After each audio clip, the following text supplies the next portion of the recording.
ሰርጓ በደስታ ሊጠናቀቅ ጥቂት ደቂቃዎች ሲቀሩት የሙሽራዋ የደስታ እንባ ወደ ድንጋጤ ተቀየረ። በአባቷ ምርጫ ለጥቅም ልትዳር ስትል ያልታሰበ እንግዳ የሰርጉን አዳራሽ ሰብሮ በመግባት የቤተሰቧን ጥቁር ሚስጥር በአደባባይ ዘረገፈው። ለመሆኑ የሰርጉን ድግስ የመቃብር ያህል ያስጨነቀው ይህ ሚስጥራዊ እንግዳ ማን ነው? የፍቅር ቃል ኪዳን መግቢያ መድረኩ ወደ ክስና እስራት ቀጠና ሲቀየር ሴራፊና የምትከተለው ማንን ነው? ያሳደጋትን አባቷን ወይስ ህይወቷን ሊታደግ የመጣውን ሚስጥራዊውን ሙሽራ ጁሊያን? ይህ ታሪክ ከታላቅ ድግስ በስተጀርባ ስላለው ሴራ፣ ስለተሰበረ ልብና ከውርደት አመድ ውስጥ ስለሚወለድ እውነተኛ ነፃነት ይተርካል። እስከ መጨረሻው ተከታተሉት። ሰላም ውድ ቤተሰቦቻችን እንደምን አላችሁ? ታሪኩን ከመጀመራችን በፊት እስኪ ከየት ሆናችሁ እየተከታተላችሁ እንደሆነ ኮሜንት ላይ ጻፉልን። የሁላችሁንም መስማት እንፈልጋለን። ያላችሁበትን ሀገር አለም የከተማችሁን ስም ጻፉልን። እንደዚሁም ደግሞ አሁን ይሄንን ታሪክ እየተከታተላችሁ ባለበት ሰዓት በእናንተ ሀገር ሰዓት አቆጣጠር ስንት ሰዓት እንደሆነም ጻፉልን። አንዲት የደግነት ተግባር የሰውን ህይወት ትለውጣለች ብላችሁ የምታምኑ ከሆነ ይሄን ቪዲዮ ላይክ አድርጋችሁ ጀምሩት። ምክንያቱም የእናንተ አንድ ላይክ ለቻናላችን እድገት ትልቅ ዋጋ አለው። እንደዚህ አይነት ታሪኮችን ማዳመጥ የምትወዱ ከሆነ ደግሞ ሰብስክራይብ በማድረግ ቤተሰባችንን ተቀላቀሉ። በየቀኑ የምንለቃቸው ቆንጆ ታሪኮች ወዲያውኑ እንዲደርሷችሁ የደወል ምልክቱን ተጫኑ። አሁን በቀጥታ ወደ ዛሬው አስደናቂ ታሪካችን እንመለስ። በመሰዊያው ላይ በዝምታ ታለቅስ ነበር። አባቷ መካኒክ እንድታገባ አስገደዳት። ነገር ግን ያ ተራ ሰው ሁሉንም ነገር የሚቀይር ሚስጥር ይዞ ነበር። እሱ የኤምፓየር ባለቤት ነበር እና ጨዋታውን ለመቀየር በዝግጅት ላይ ነው። የቫስኮንሴሎስ መኖሪያ ቤት አዳራሽ እንደዚህ ያለ አስደንጋጭ ዝምታ አይቶ አያውቅም። ሴራፊና በዚህ ጧት ለ10ኛ ጊዜ መሸፈኛዋን አስተካከለች። በመኝታ ቤቱ ጥንታዊ መስታወት ውስጥ ነጸብራቋን ስትመለከት ጣቶቿ በትንሹ ይንቀጠቀጡ ነበር። በክሪስታልና በፋርስ ምንጣፎች መካከል ያደገች የ26 ዓመት ወጣት ጋብቻዋ የፍርድ ውሳኔ ይሆናል ብላ በጭራሽ አላሰበችም ነበር። አንቺ ይህንን በራስሽ ላይ ነው ያመጣሽው? የአላሪክ ቁራጭ ድምጽ በኮሪደር ውስጥ አስተጋባ። እንደ በረዶ ምላጭ ወደ ሐሳቧ ዘልቆ ገባ። የቤተሰቡ ፓትርያርክ የእሷን ዕጣ ፋንታ ከ5 ደቂቃ ባነሰ ጊዜ ውስጥ በፈጀው ውይይት ወስኖ ነበር። ከ3 ቀናት በፊት ሴራፊና ያንን አስከፊ ትዝታ በማስታወስ አይኖቿን ጨፈነች። በጭራሽ ባላነበበቻቸው የመጽሐፍ መደርደሪያዎችና በጭራሽ በማታውቃቸው ቅድመ አያቶቿ ስዕሎች ተከባ በአባቷ ቢሮ ውስጥ ነበረች።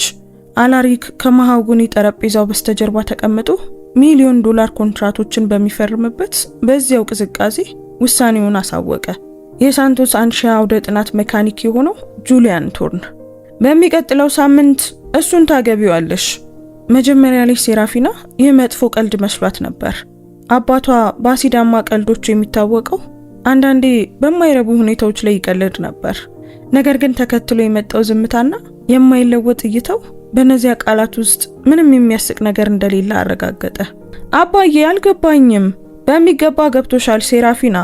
ምርጫዎችሽ ውጤት አላቸው። እኔ ራሴ የመረጥኳቸውን 3 እጩዎች ውድቅ አደረግሽ። የባህላዊ ቤተሰብ ወንዶች፣ የተከበሩ ነጋዴዎች። የኔን ውሳኔ ለዘላለም መቃወም እንደምትችይ ታስቢያለሽ? የነዚያ እጩዎች ትዝታ አሁንም ለሴራፊና ማቅለሽለሽ ይፈጥርባት ነበር። ትዕቢተኛ ወንዶች፣ በቫስኮንሴሎስ ስምና እሱ ለሚወክለው ሀብት ብቻ ፍላጎት ያላቸው፣ እንደ ዋንጫ ለተመሰረተ ህይወታቸው ልክ እንደ ጌጥ የሚያዩት ወንዶች። የተለየ ነገር፣ እውነተኛ ነገር በሚስጥር እያለመች ሁሉንም ውድቅ አድርጋቸው ነበር። ግን አባዬ እሱ እኮ መካኒክ ነው። ይህ ትምህርት ነው ልጄ። በራስሽ ምርጫ መኖር ትፈልጊያለሽ? እንግዲያውስ ከምርጫሽ ውጤት ጋር መኖርን ተማሪ። ሴራፊና ለመነች፣ ተከራከረች፣ አልፎ ተርፎም ከቤት ወጣለው ብላ ዛተች። ነገር ግን አላሪክ የማይለወጥ ነበር። ኮንትራቶች፣ ስምምነቶች፣ ተጽዕኖዎች ነበሩት። ጁሊያን ቶርን ሐሳቡን ተቀብሎ ነበር። ከፍተኛ መጠን ያለው ገንዘብና ለሚሰራበት አውደ ጥናት አዳዲስ የንግድ ስራዎች ቃል ተገብቶለታል። አሁን በመስታወቱ ፊት ሴራፊና የሰርግ ልብስ የለበሰች እንግዳ ሴትን ትመለከት ነበር። ብዙ ሰዎች በአንድ ዓመት ውስጥ ከሚያገኙት በላይ ዋጋ ያለው የፈረንሳይ ሌስ ልብስ እንደ ጋሻ ከባድ ይመስል ነበር። እያንዳንዱ የተለጠፈ ዕንቁ ያልፈሰሰ እንባ ነበር። እያንዳንዱ የሐር ክር የማይታይ ሰንሰለት። በሩ በቀስታ ተከፈተ። ከልጅነቷ ጀምሮ ያሳደገቻት ሞግዚት ወይዘሮ ኢላራ ነጭ ጽጌረዳዎችን ይዛ ገባች። ብዙውን ጊዜ ሞቅ ያለ ስሜት ያላቸው አይኖቿ በማልቀስ ቀልተዋል። ልጄ እያለች ሴራፊና እንደ ተሰባሪ ሸክላ በጥንቃቄ ተጠጋች። ኢላራ ይህንን ማድረግ አልችልም። ገና የ12 ዓመት ልጅ እያለች እናቷ ስትሞት እናት በሆነቻት ሴት እቅፍ ውስጥ ሴራፊና ተዝለፈለፈች። ቆይ እንዴት የማላውቀውን ሰው አገባለሁ? ይህ የተለመደ ነገር እንደሆነ እንዴት ማስመሰል እችላለሁ? ሞግዚቷ ጸጉሯን ማለቂያ በሌለው ርህራሄ አሻሸችው። አንዳንዴ ልጄ ህይወትኛ ወደማንረዳው መንገድ ተወስደናለች። ግን አንቺ ጠንካራ ነሽ፣ ከምታስቢው በላይ ጠንካራ ነሽ። ጠንካራ? ሴራፊና በመራራነት ሳቀች። እንደ ከብት እየተሸጥኩ ነው ኢላራ። አባቴ የመታዘዝን ትምህርት ሊያስተምረኝ ለማላውቀው ሰው አሳልፎ ሰጠኝ። ምናልባት ሞግዚቷ ዝም አለች። ቃላቶቿን በጥንቃቄ እየመረጠች ነበር። ምናልባት ይህ ሰው ከሚመስለው በላይ ሊሆን ይችላል። አንዳንዴ ትልቁ ሀብት በቀላል መጠቅለያ ይመጣል። ሴራፊና በቀስታ ራቀች። አልገባሽም ኢላራ። እኔ በአስተዳደር ተመርቄያለሁ። ህልሞች አሉኝ፣ እቅዶች አሉኝ። አሁን ደግሞ ስሜን እንኳን በቅጡ የማያውቅ ሜካኒክ ሚስት ልሆን ነው። በውጭ በኩል የመኪና መምጣት ድምፅ በአትክልት ውስጥ አስተጋባ። እንግዶቹ በዋናው አዳራሽ እየተሰበሰቡ ነበር። ለህዝብ ውርደቷ ታዳሚ ሴራፊና የሹክሹክታ ድምጾች፣ የርህራሄና የንቀት እይታዎችን መገመት ትችላለች። የአላሪክ ቫስኮንሴሎስ ተቀማጣይ ልጅ ከሰራተኛ ጋር እንድትጋባ የተገደደች። ወደ መስኮቱ ተራምዳ የንብረቱን በትክክል የተስተካከሉ አትክልቶች ተመለከተች። እዚያ ያደገችው ከእውነተኛው ዓለም ከፍታ ግንቦችና ከኤሌክትሮኒክስ በሮች ተጠብቃ ነበር። እሷ ሰርታ አታውቅም። የገንዘብ ችግርም አጋጥሟት አያውቅም። የህዝብ ትራንስፖርትም ተጠቅማ አታውቅም። እና አሁን እጆቹ በጉልበት ስራ ምልክት ያለባቸው ሰው ሚስት ልትሆን ነው። በበሩ ላይ ያለው ረጋ ያለ ማንኳኳት ሐሳቧን አቋረጠው። አላሪክ ፈቃድ ሳይጠይቅ ገባ። ልክ ለእውነተኛ ክብረ በዓል እንደሚሄድ ሁሉ በስሞኪንግ ልብሱ እንከን የለሽ ነበር። ሰዓቱ ደርሷል ሲል ምንም አይነት ስሜት ሳይታይበት አሳወቀ። ሴራፊና የጸጸት ወይም የማመንታት ምልክት ፍለጋ አተኩራ ትመለከተው ነበር። ነገር ግን ያገኘችው ያ ሁል ጊዜ የምታውቀውን ቀዝቃዛ ቆራጥነት ብቻ ነበር። አባዬ አሁንም ጊዜ አለን። ይህንን ነገር መሰረዝ እንችላለን። ለእንግዶቹ ስህተት እንደነበረ ማስረዳት እንችላለን። ምንም የሚሰረዝ ነገር አይኖርም። የኔን ስልጣን ለመቆም ስትወስኚ ምርጫሽን አድርገሻል። አሁን በዚህ ቤተሰብ ውስጥ የኔ ውሳኔዎች የመጨረሻው መሆናቸውን ትማሪያለሽ። ሴራፊና በውስጧ የሆነ ነገር ሲሰበር ተሰማት። ልቧ ብቻ ሳይሆን ያሳደጋት ሰው ምስልም ጭምር። በእነዚህ ሁሉ ዓመታት በሱ ጥብቅነትም ቢሆን እንደሚወዳት ታምን ነበር። ነገር ግን በዚያ ቅጽበት ለአላሪክ እሷ ሌላ ሊጠናቀቅ ያለ የንግድ ስራ መሆኗን ተረዳች። እና ወደ መሰዊያው ለመሄድ እምቢ ካልኩስ? ያኔ ጁሊያን ቶርን ለደረሰበት ቅሬታ ካሳ ይከፈለዋል። አንቺ ከውርስ ትባረሪያለሽ እና እንደ ማንኛውም ተራ ሰው መኖር ትጀምሪያለሽ። ምርጫው ያንቺ ነው ሴራፊና። ዛቻው እንደ መንፈስ በአየር ላይ ተንጠልጥሏል። ሴራፊና አባቷ እያንዳንዱን የተናገረውን ቃል እንደሚፈጽመው ታውቅ ነበር። ያለ ገንዘብ፣ ያለ ግንኙነት፣ በእውነተኛው ዓለም ውስጥ ያለ ምንም ልምድ እሷ በነፋስ ውስጥ ያለች ቅጠል ትሆናለች። አንድ ነገር ቃል ገባልሃለሁ አለች። ድምጿ ቢንቀጠቀጥም ግን ጽኑ ነበር። አንድ ቀን ዛሬ በእኔ ላይ እያደረክ ባለው ነገር ትጸጸታለህ አባዬ። አላሪክ በቀዝቃዛ ሁኔታ ፈገግ አለ። እናየዋለን ውዴ፣ እናየዋለን። ክንዱን አቀረበላት እና ሴራፊና ላለመውደቅ በሱ ላይ መደገፍ ነበረባት። በእብነበረድ ደረጃዎቹ ሲወርዱ እግሮቿ ከብደው ነበር። እያንዳንዱ እርምጃ ወዳልመረጠችው የወደፊት ህይወት ወደማታውቀው ሰው እየወሰዳት ነበር። አዳራሹ ሞልቷል። የአካባቢው ከፍተኛ ማህበረሰብ፣ የታወቁ ፊቶች የእሷን መግባት በጉጉትና በተደበቀ እርካታ ይመለከቱ ነበር። ሴራፊና ከጨዋነት ፈገግታዎች በስተጀርባ ያሉትን ሐሳቦች መስማት ትችል ነበር። በመጨረሻም ትንሿ ልዕልት እውነተኛ ህይወት ምን እንደሚመስል ልትማር ነው እና ከዚያ አየችው ጁሊያን ቶርን ከመጠነኛነቱ ጋር በሚቃረኑ ነጭ አበባ ዝግጅቶች መካከል በተዘጋጀው መሰዊያ ላይ ቆሞ ነበር። በግልጽ የሱ ያልሆነ ምናልባትም ለዝግጅቱ የተከራየውን ልብስ ለብሷል። ሴራፊና ከሩቅ ሆና ማየት የምትችለው እጆቹ በስራ ምልክት እንደነበረባቸው ነው። ነገር ግን ትከሻውን ቀጥ አድርጎ የቆመበት ሁኔታ አስገረማት። አይኖቻቸው ሲገናኙ ሴራፊና እንግዳ የሆነ ቅዝቃዜ ተሰማት። አይኖቹ ልክ የማህበራዊ ሎተሪን እንዳሸነፈ ድሃ ሰው የምትጠብቀውን የበታችነት ምስጋና ሊያዙም ነበር። ይልቁኑ ልትረዳው ያልቻለችው ነገር ነበር። ስለሱ ከምታውቀው ነገር ጋር የማይጣጣም ጥልቀት ነበር። ጁሊያን ከቀደሙት እጮች ከምታውቀው አዳኝ እይታ ውጪ በአክብሮት ይመለከታት ነበር። ውበቷን ወይም ሀብቷን የሚገመግም አይመስልም ነበር። እንዲሁ ዝም ብሎ እሷን ለመረዳት እየሞከረ ያለ ይመስላል። በኮሪደር ውስጥ ስትራመድ ሴራፊና ዝም ያለ ውሳኔን አደረገች። በዚህ ድራማ ውስጥ እንድትኖር ከተገደደች ቢያንስ ክብሯን ትጠብቃለች። ለማንም በተለይም ለአባቷ ተሰብራ የምትሄድ እርካታን አትሰጥም። በመጨረሻ መሰዊያው ላይ ስትደርስ ጁሊያን ሊረዳት እጁን ዘረጋላት። እጆቹ እንደጠበቀችው ያው ሻካራ ነበሩ። ነገር ግን ድርጊቱ በሚያስገርም ሁኔታ ለስላሳ ነበር እና ለአንድ አፍታ ሴራፊና ያልጠበቀችው ነገር ተሰማት። በአይኖቹ ውስጥ ንቀትም ሆነ ትዕቢት አልነበረም። የራሷን ነጸብራቅ የሚያሳይ ዝም ያለ ሐዘን ብቻ ነበር።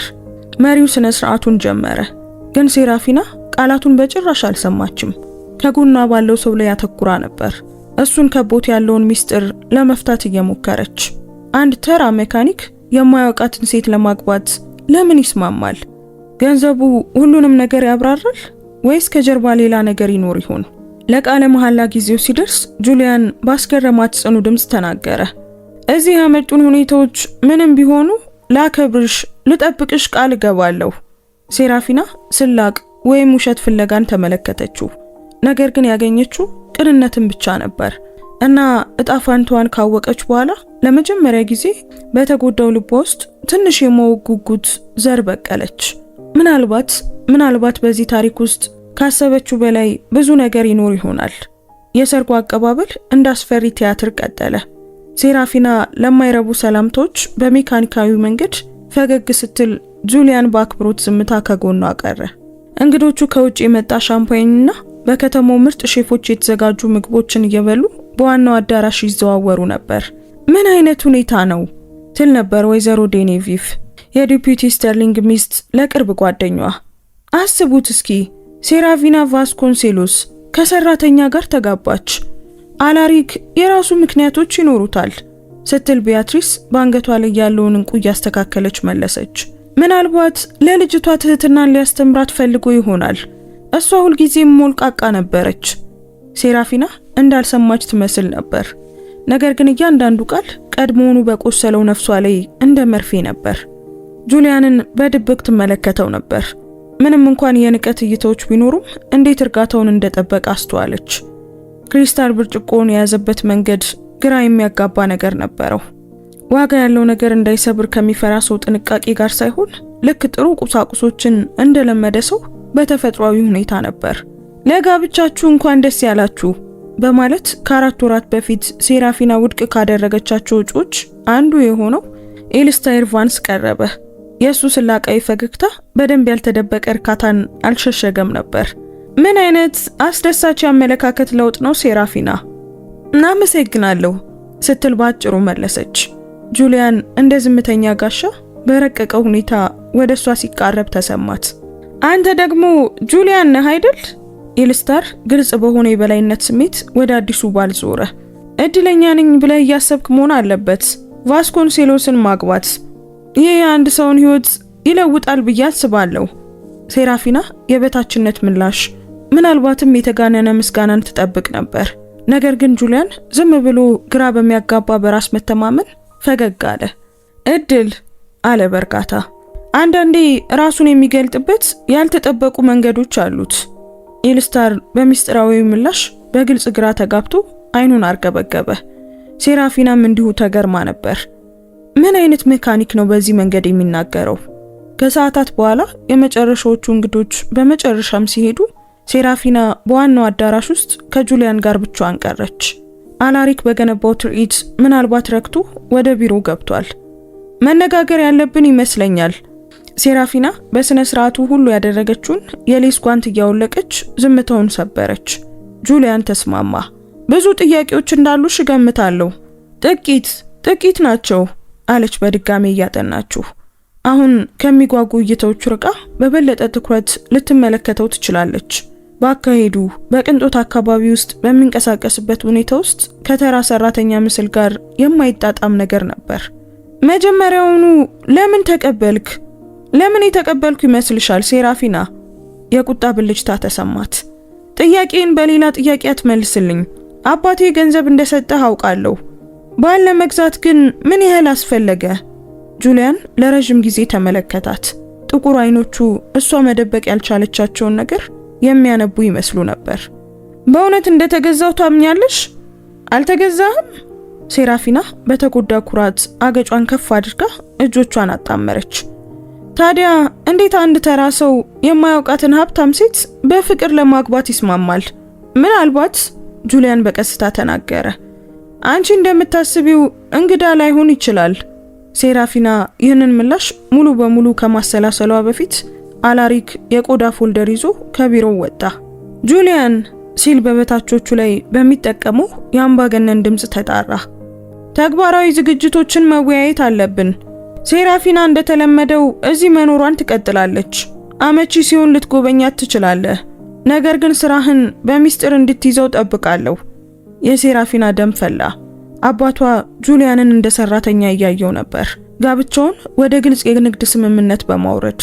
እንደ እውነቱ ከሆነ ጁሊያን በእርጋታ መለሰ፣ ሴራፊና አብራኝ እንድትኖር እመርጣለሁ። ተከትሎ የመጣው ዝምታ የሚያደነቁር ነበር። አላሪክ በትክክል አልሰማውም ያለ ይመስል ነበር። ሴራፊና ደግሞ ከእግሯ ስር መሬቱ የተከፈተ መሰላት። ይቅርታ፣ አላሪክ በዝቅተኛ ድምፅ ጠየቀ። አሁን ተጋብተናል አይደል? ጁሊያን እየጨመረ ካለው ውጥረት ጋር በሚቃረን እርጋታ አስረዳ። አብረን መኖራችን ተፈጥሯዊ ነው። ቀላል ግን ንጹህና ምቹ አፓርታማ አለኝ። ይህ ሞኝነት ነው። አላሪክ የተለመደውን እርጋታ አጥቶ ተናገረ። ሴራፊና ያደገችው በምርጥ ነገር ሁሉ ነው። በአንተ አፓርታማ ውስጥ መኖር አትችልም። ጁሊያን በዛው በተረጋጋ መንገድ ተናገረ። ምናልባት በትክክል የሚያስፈልጋት እሱ ሊሆን ይችላል። ሴራፊና በሁለቱ ወንዶች መካከል እያየች ህጎቹን በማታውቀው ጨዋታ ውስጥ እንደ ቁራጭ ተሰማት። በከፊል የመኖሪያ ቤቱን ምቾት ትቶ የመሄዱ ሐሳብ አስቆጣት። በሌላ በኩል ደግሞ በሚያስገርም ሁኔታ ስለ ጁሊያን ህይወት ምን እንደሚመስል የማወቅ ጉጉት ተሰማት። እኔ የትም አልሄድም አለች በመጨረሻም። አላውቅህም፣ አላምንህም። እናንተ ለኔ የተሻለ ነው ብለህ ስለወሰንክ ብቻ በሆነ አነስተኛ አፓርታማ ውስጥ አልኖርም። ጁሊያን በድጋሚ በዚያ ዘልቆ በሚገባ እይታ አጠናት። ፈራሽ እንዴ? ፍርሃት? ሴራፊና ሳቀች፣ ግን ድምጿ ካሰበችው በላይ ከፍተኛ ሆኖ ወጣ። ከዚህ ሁሉ በኋላ ማን እንደሆንክ ለማወቅ ለምን እፈራለሁ? እሱ በዙሪያ ያለውን የቅንጦት ሁኔታ በረቂቅ ሁኔታ ተመለከተ። ያለ ወርቅ ጌጣጌጦች ደስተኛ መሆን እንደምትችል ለማወቅ። ትንኮሳው በትክክል ነካት። ሴራፊና ጁሊያን የእሷን መከላከያ ሰብሮ በቀጥታ እያያት ነበር። እሷ ራሷ እንዳላት የማታውቀውን ፍርሃቶች የለየ ይመስል ነበር። ይህ ይበቃል። አላሪክ በውይይቱ አቅጣጫ በግልጽ ምቾት ሳይሰማው ጣልቃ ገባ።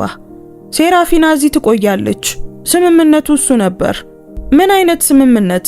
ሴራፊና በሁለቱ ወንዶች መካከል እያየች ጠየቀች። ስለምን እያወራችሁ ነው? ጁሊያን ፈገግ አለ፣ ግን በፊቱ ላይ ያዘነ ነገር ነበር። አባትሽ ሁሉንም ነገር አልነገረሽም መሰለኝ። ጁሊያን፣ አላሪክ በተደበቀ ዛቻ አስጠነቀቀ።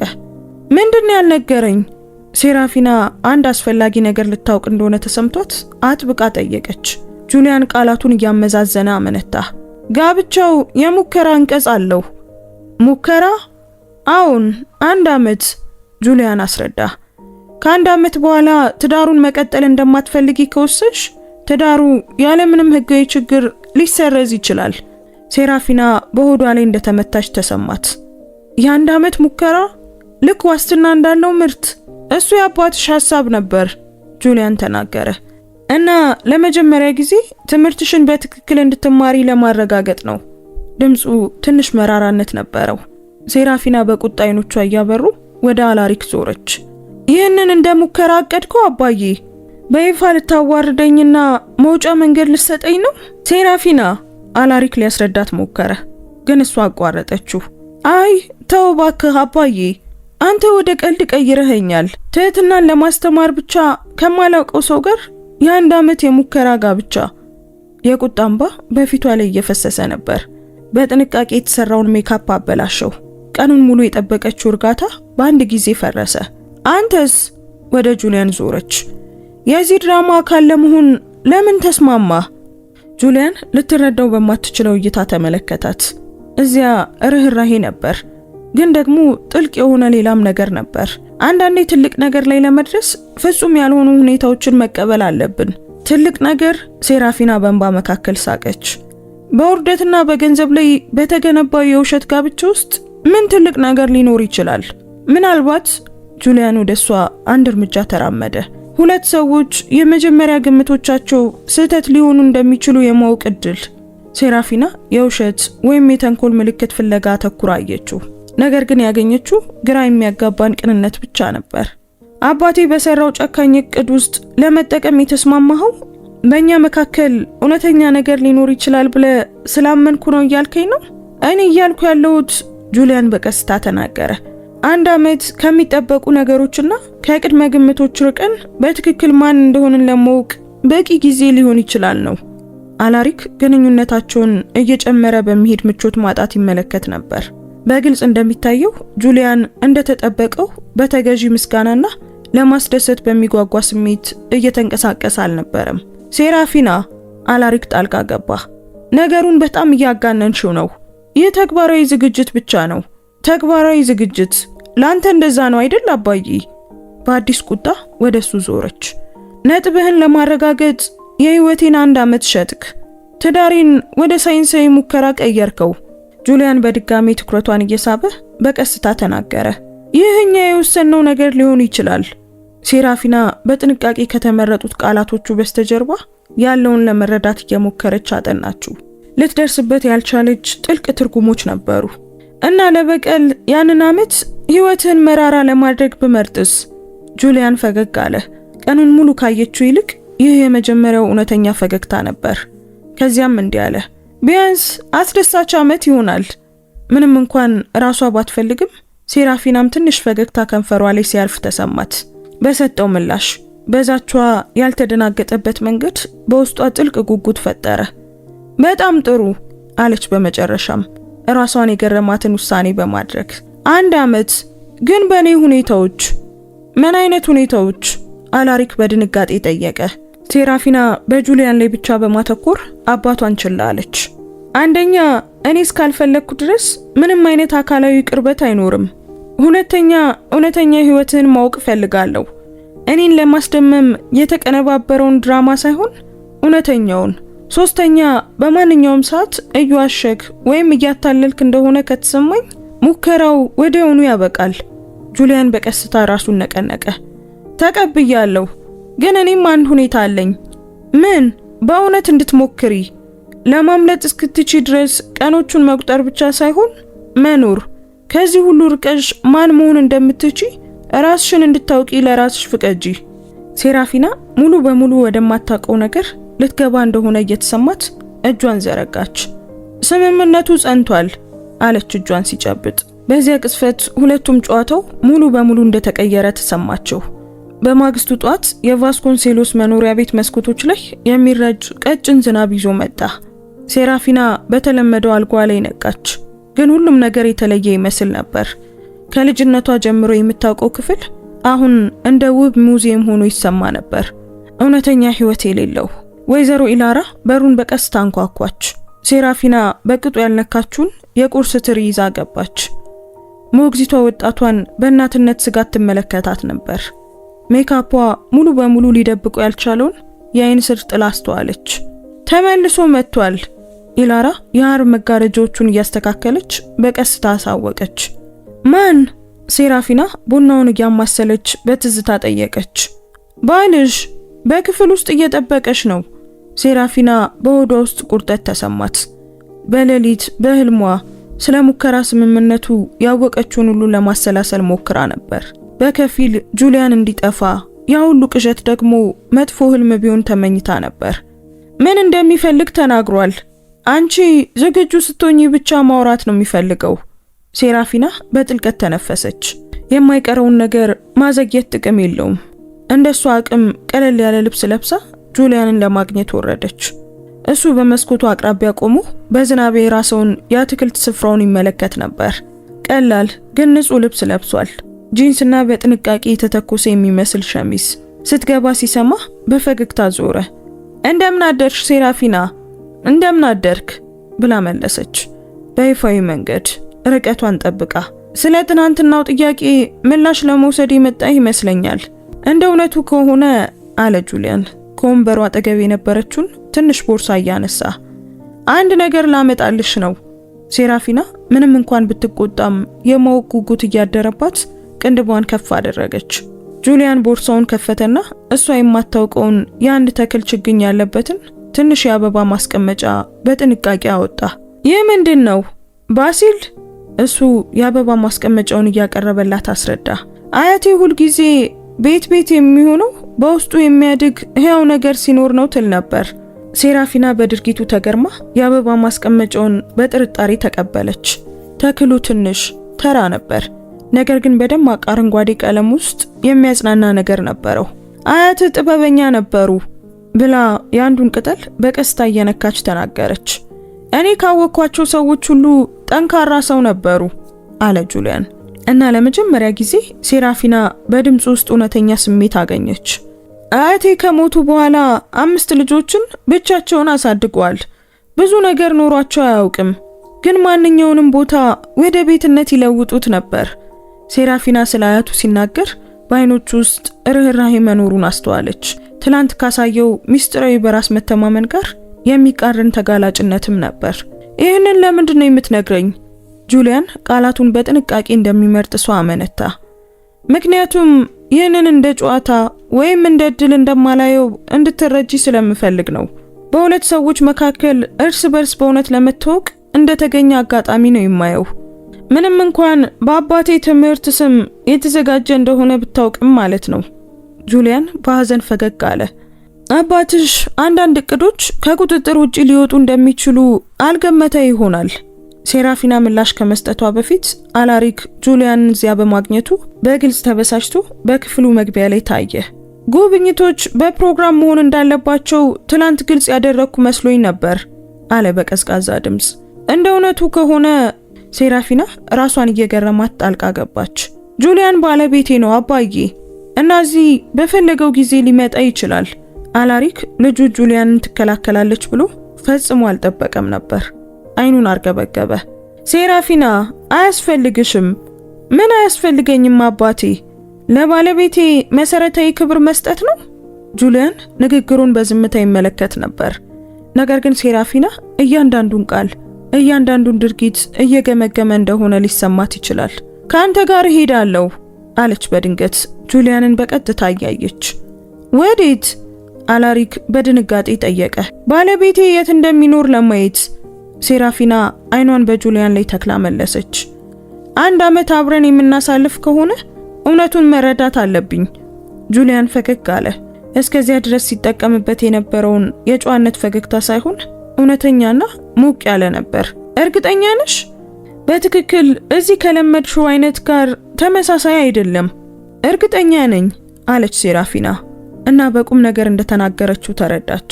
ከ1 ሰዓት በኋላ ሴራፊና ተራ ግን በሚገባ በተያዘ መኪና የፊት ወንበር ላይ ተቀምጣ ከተማዋ በመስኮት ስታልፍ ትመለከት ነበር። ከቤተ መንግስቱ ያለ የግል ሹፌር ወይም የቅንጦት መኪና ስትወጣ በአመታት ውስጥ የመጀመሪያዋ ነበር። ፈርተሻል? ጁሊያን በሩን አጥብቃ እንደያዘች አስተውሎ ጠየቃት። ትንሽ ፈርቻለሁ ብላ አመነች። በዚህ የከተማው ክፍል ሆኜ አላውቅም። ትናንሽ ግን ደግሞ በጥሩ ሁኔታ የተያዙ ቤቶች፣ ዛፎች የሞሉባቸው መንገዶች እና በእግረኛ መንገድ ላይ ህፃናት የሚጫወቱበት መካከለኛ ደረጃ ባለ ሰፈር ውስጥ እያለፉ ነበር። ሴራፊና ካደገችበት የወርቅ ክልል ፍጹም የተለየ ዓለም ነበር። ደርሰናል አለ ጁሊያን ቀላል ግን ንጹህ ገጽታ ባለው ባለ 3 ፎቅ ህንጻ ፊት ለፊት ሲቆሙ። ሴራፊና ከመኪናው ወርዳ ህንጻውን ተመለከተችው። የቅንጦት አልነበረም፣ ነገር ግን በመስኮቶቹ ላይ ያሉት ትናንሽ የአትክልት ስፍራዎችና በመግቢያው ላይ ያሉት የአበባ ማስቀመጫዎች የሆነ የሚያስደስት ነገር ነበራቸው። 3ኛው ፎቅ ላይ አለ ጁሊያን በደረጃዎቹ እየመራት። ደረጃዎቹን ሲወጡ ጁሊያን ለብዙ ጎረቤቶች በስማቸው ሰላምታ ሲሰጥ ሴራፊና አስተዋለች። አንዲት አሮጊት ሴት ስለ አዲስ ሚስቱ ለመጠየቅ ቆሙ እና ሴራፊና ከጁሊያን ጋር ሲያወሩ በሴቲቱ አይን ውስጥ ባለው እውነተኛ ፍቅር ተገረመች። እዚህ በጣም ታዋቂ ነህ ማለት ነው ስትል 3ኛ ፎቅ ላይ ሲደርሱ ጠየቀችው። በምችለው ነገር በአንዳንድ ነገሮች እረዳለሁ። የቧንቧ ውሃን ማስተካከል፣ እቃ ማገዝ፣ ቀላል ነገሮች አለ አይደል? ጁሊያን ትንሽ ግን በጣም በሚገባ የተደራጀውን አፓርታማ በር ከፈተ። ሴራፊና ምን እንደምትጠብቅ ሳታውቅ በጥርጣሬ ገባች። ያየችው ነገር ግን ሙሉ በሙሉ አስገረማት። አፓርታማው ትንሽ ነበር። የቫስኮንሴሎስ መኖሪያ ቤት የዚህ ብዙ ጊዜ እጥፍ ነበር። ግን በዚያ ቦታ ውስጥ የሆነ ልዩ ነገር ነበር። እያንዳንዱ ዕቃ በጥንቃቄ የተመረጠ ይመስላል። በቀላል ግን በሚገባ በተሰሩ መደርደሪያዎች ላይ የተደረደሩ መጻሕፍት፣ ለክፍሉ ሕይወትን የሚሰጡ በተለያዩ ማዕዘኖች ላይ ያሉ ተክሎች፣ በማይታዩ ክፈፎች ውስጥ ያሉ የማታውቃቸው ፈገግተኛ ሰዎች ፎቶግራፍ። ደስ የሚል ነው አለች በቅንነት፣ ተራ ግን ለስላሳ የሆነውን ጨርቅ እየነካች። መቀመጥ ትችያለሽ ሲል ጁሊያን ወደ ትንሿ ኩሽና እየመራ ጋበዛት። ቡና ላፍላልሽ? ሴራፊና አሁንም አካባቢውን በአይኗ እየመረመረች አንገቷን ነቀነቀች። የመጽሐፍት መደርደሪያው ፊት ለፊት ቆማ በመጽሐፍቱ አይነት ተገረመች። ክላሲካል ልቦለዶች፣ የታሪክ መጽሐፍት፣ ስለ ኢንጂነሪንግ የሚናገሩ ቅጾች ነበሩ እና ትንፋሿ ቆመ። የቢዝነስ አስተዳደር መጽሐፍት አሉ ስትል አንዱን ገጽ ከመደርደሪያው ላይ እያወጣች ጠየቀች። ጁሊያን በኩሽና ውስጥ የሚያደርገውን ነገር አቆመ። ስለ ተለያዩ ነገሮች ማንበብ እወዳለሁ። ሴራፊና በመጽሐፍቱ ዳርቻ ላይ ያሉትን ምልክቶችና ማስታወሻዎች እያየች መጽሐፉን ገለበጠችው። እነዚያ ዝም ብለው የተሰመሩ አልነበሩም። አስተዋይ የሆኑ አስተያየቶች፣ የቀረቡት ጽንሰ ሐሳቦች፣ ጥልቅ ትንታኔዎች ነበሩ። እነዚህን ማስታወሻዎች አንተ ነህ የጻፍካቸው? አዎ ሲል ጁሊያን 2 ሲኒ ቡና ይዞ እየመጣ በቀላል ሁኔታ መለሰ። ሴራፊና በአዲስ የማወቅ ጉጉት ተመለከተችው። ማስታወሻዎቹ ጽንሰ ሐሳቦቹን መረዳቱን ብቻ ሳይሆን እሷ ራሷ በዩኒቨርሲቲ ትምህርቷ የምታውቃቸውን ውስብስብ ግንዛቤዎች የሚያሳዩ ነበሩ። ጁሊያን አለች በጥንቃቄ፣ ቆይ ምን አይነት ሜካኒክ ነው ስለ ቢዝነስ አስተዳደር የሚያነበው? ምን ያህል መግለጥ እንዳለበት እንደሚወስን ሰው አመነታ። ዕውቀት በጭራሽ አይበዛም ብሎ የሚያምን አይነት። ይህ የተሟላ መልስ አይደለም። ጁሊያን እሷ ከተቀመጠችበት ፊት ለፊት ባለው ወንበር ላይ እየተቀመጠ ፈገግ አለ። በደንብ ልታውቂኝ እየሞከርሽ ነው። ለጥቂት ደቂቃዎች በሚያጽናና ዝምታ ውስጥ ቡናቸውን ጠጡ። ሴራፊና በአፓርታማ ውስጥ መጀመሪያ ላይ ትርጉም ያልሰጧትን ዝርዝሮች በድብቅ ትመለከት ነበር። የቤት ዕቃዎቹ ጥራት ከምትጠብቀው በላይ ነበር። የኤሌክትሮኒክስ ዕቃዎቹ ምንም እንኳን ቀላል ቢሆኑም ጥሩ ብራንዶች ነበሩ እና በቦታው ውስጥ ስለ ስነ ስርዓትና ስለ ጥንቃቄ የሚናገር ስርዓት ነበር። ሴራፊና በክፍል ውስጥ ተበታትነው የሚገኙትን ፎቶግራፎች በቅርበት ለመመርመር ተነሳች። በአንደኛው ላይ ወጣቱ ጁሊያን ሽበት ካላቸውና ሞቅ ያለ ፈገግታ ካላቸው አንዲት አሮጊት ሴት ጋር በግልጽ አያቱ ይመስላሉ። ግን ሌላ ግራ የሚያጋቧት ፎቶዎችም ነበሩ። ጁሊያን በምረቃ ስነ ስርዓት ላይ ጋውን ለብሶ፣ ጁሊያን ከኢንዱስትሪ ማሽኖች ጎን ሆኖ፣ ጁሊያን የኮርፖሬት በሚመስሉ ዝግጅቶች ላይ። ይህ ያንተ ምረቃ ነው ስትል አንዱን ፎቶ እያመላከተች ጠየቀች። ጁሊያን ወደሷ ቀርቦ ምስሉን በትዝታ እይታ ተመለከተ። ከምረቃዎቹ አንዱ ነው ሴራፊና ደገመችው። ከምረቃዎቹ አንዱ? ስንት ዲግሪዎች አሉ? ጥቂት ሲል በድብቅ መለሰ። ግን ሴራፊና በአይኖቹ ውስጥ የሚያብለጨልጭ ቀልድ ማየት ትችላለች። ፎቶዎቹን መመርመር ቀጠለች። በእያንዳንዱ ግኝት የማወቅ ጉጉቷ እየጨመረ ሄደ። በአንድ ምስል ላይ ጁሊያን ሽልማት ወይም እውቅና የሚመስል ነገር ይዞ በቢዝነስ አካባቢ ውስጥ በሱፍ ልብስ በለበሱ ሰዎች ተከቦ ይታያል። ጁሊያን አለች በቀስታ፣ በእርግጥ መካኒክ መሆንህን እርግጠኛ ነህ? በቀስታ ሳቀ። ቆይ መካኒክን እንዴት ነው የምትተረጉሚው? ለኑሮ መኪና እንደሚጠግን ሰው ነው። ስለዚህ አዎ ሜካኒክ ነኝ ከሌሎች ነገሮችም ጋር። ሴራፊና አንድ ትልቅ ግኝት ላይ እንደደረሰች እየተሰማት ትኩር ብላ ተመለከተችው። እነዛ ሌሎች ነገሮች ምንድናቸው? ጁሊያን ምላሽ ከመስጠቱ በፊት ስልኩ ጠራ። ስክሪኑን ተመለከተና ፊቱ በቁም ነገር ተለወጠ። ይህንን ማንሳት አለብኝ ሴራፊና፣ ካውደ ጥናቱ ነው። ሴራፊና አንገቷን ነቀነቀች፣ ግን ላለመስማት እየሞከረች ውይይቱን በትኩረት ተከታተለች። አዎ ሪፖርቱን መርምሬያለሁ። አይ አጠቃላይ ሂደቱ በድጋሚ መዋቀር አለበት። ለሚቀጥለው ሳምንት ከዳይሬክተሮች ቦርድ ጋር ስብሰባ ያዝ። ሴራፊና ግንባሯን አጨማደደች። ቆይ ምን አይነት ሜካኒክ ነው ስለ ቦርድና ስለ ሂደት መዋቅር የሚያወራው? ጁሊያን ጥሪውን አጠናቆ ሴራፊናን የማወቅ ጉጉትና ጥርጣሬ በተቀላቀለበት እይታ ስትመለከተው አገኛት። በጣም የተደራጀ አውደ ጥናት ይመስላል አለች። ብቃት እወዳለሁ ሲል መለሰላት። ግን ሴራፊና ቃላቱን በጥንቃቄ እየመረጠ እንደሆነ ማየት ትችላለች። ስለ ቤተሰብህ መጠየቅ እችላለሁ አለች። በመጨረሻም አካሄዷን ለመቀየር ወስና ነበር። ምን ማወቅ ትፈልጊያለሽ? አያትህን በእርግጥ ጠቅሰሃል። ወላጆችህስ? የጁሊያን ፊት ይበልጥ ቁም ነገር ተላበሰ። ወላጆቼ የ15 ዓመት ልጅ እያለሁ በመኪና አደጋ ሞተዋል። ከዚያን ጊዜ ጀምሮ አያቴ ያሳድጋኛለች፣ ከጥቂት ዓመታት በፊት እስከምትሞት ድረስ። ሴራፊና የርህራሄ ስሜት ተሰማት። አዝናለሁ፣ በጣም ከባድ መሆን አለበት። ከባድ ነበር፣ ጁሊያን አመነ። ግን ቤተሰብ ማለት ደም ብቻ እንዳልሆነ አስተምሮኛል። ቤተሰብ ማለት ለመንከባከብ የመረጥናቸውና እኛን ለመንከባከብ የመረጡን ናቸው። ለዚህ ነው ጎረቤቶችን የምትንከባከበው? በከፊል ፈገግ አለ።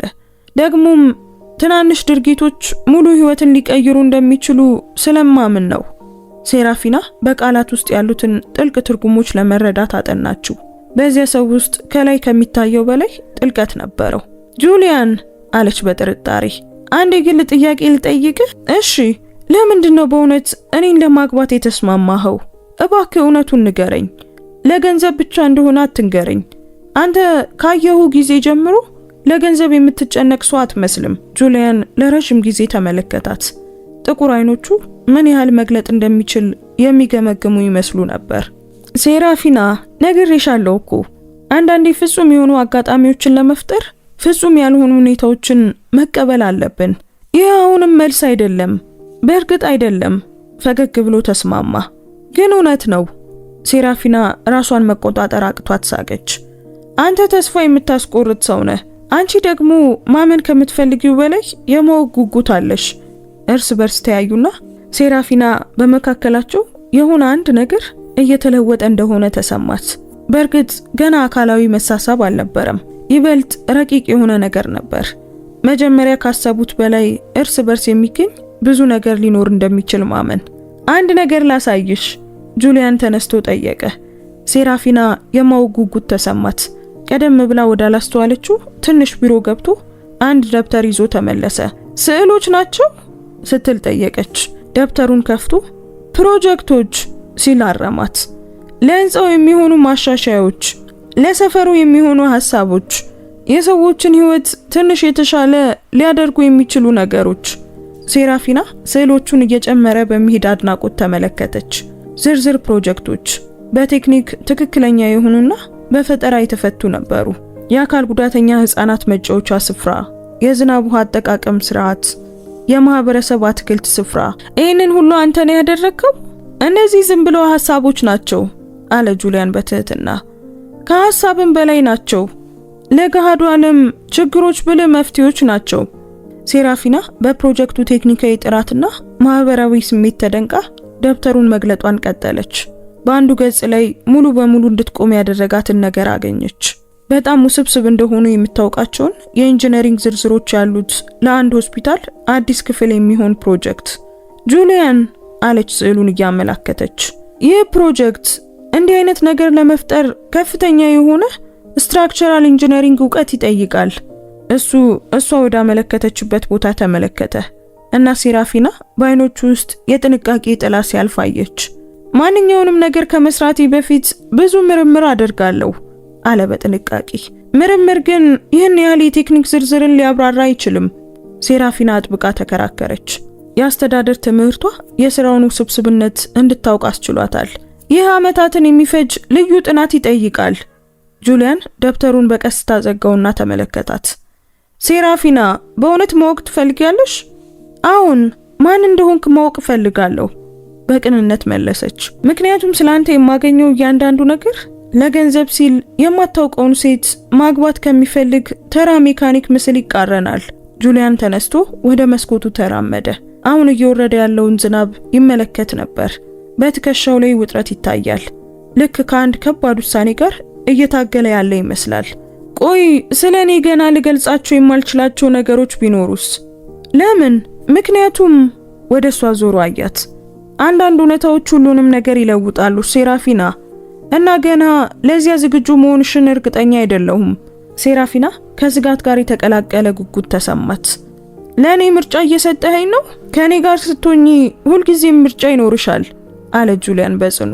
ግን አንዴ እኔ ማን እንደሆንኩ ካወቅሽ እንዳላወቅሽ መሆን እንደማትቺ መረዳት አለብሽ።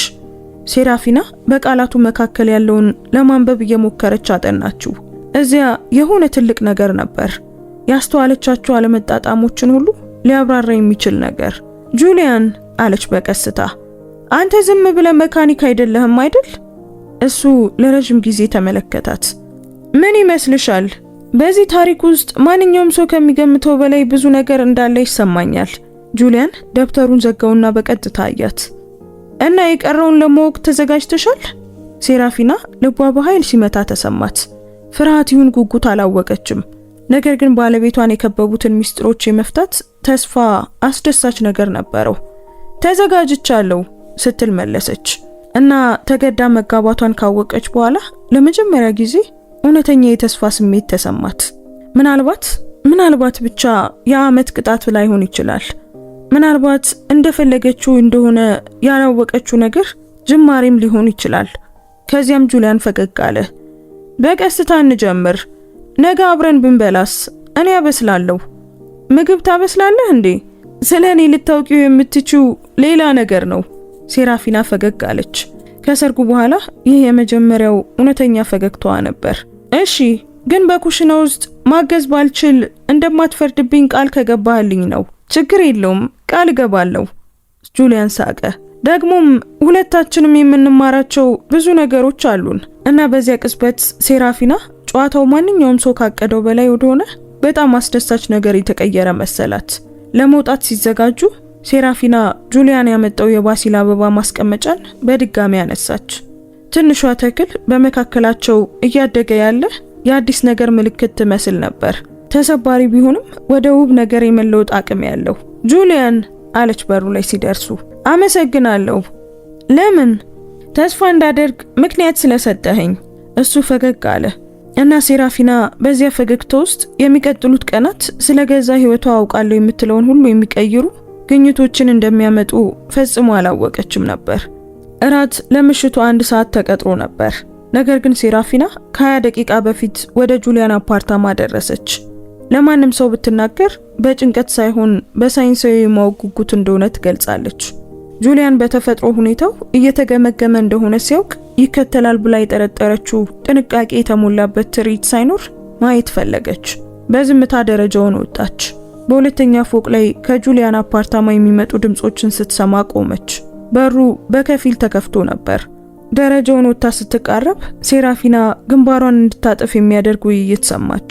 የመጨረሻው ሩብ ዓመት ቁጥሮች በጣም ጥሩ ነበሩ አቶ ቶርን። ወደ ክልል የማስፋት ስራው ከጠበቅነው በላይ የሆነ ነው። በጣም ጥሩ ማርቆስ። ስለ ፋውንዴሽኑ ፕሮጀክትስ?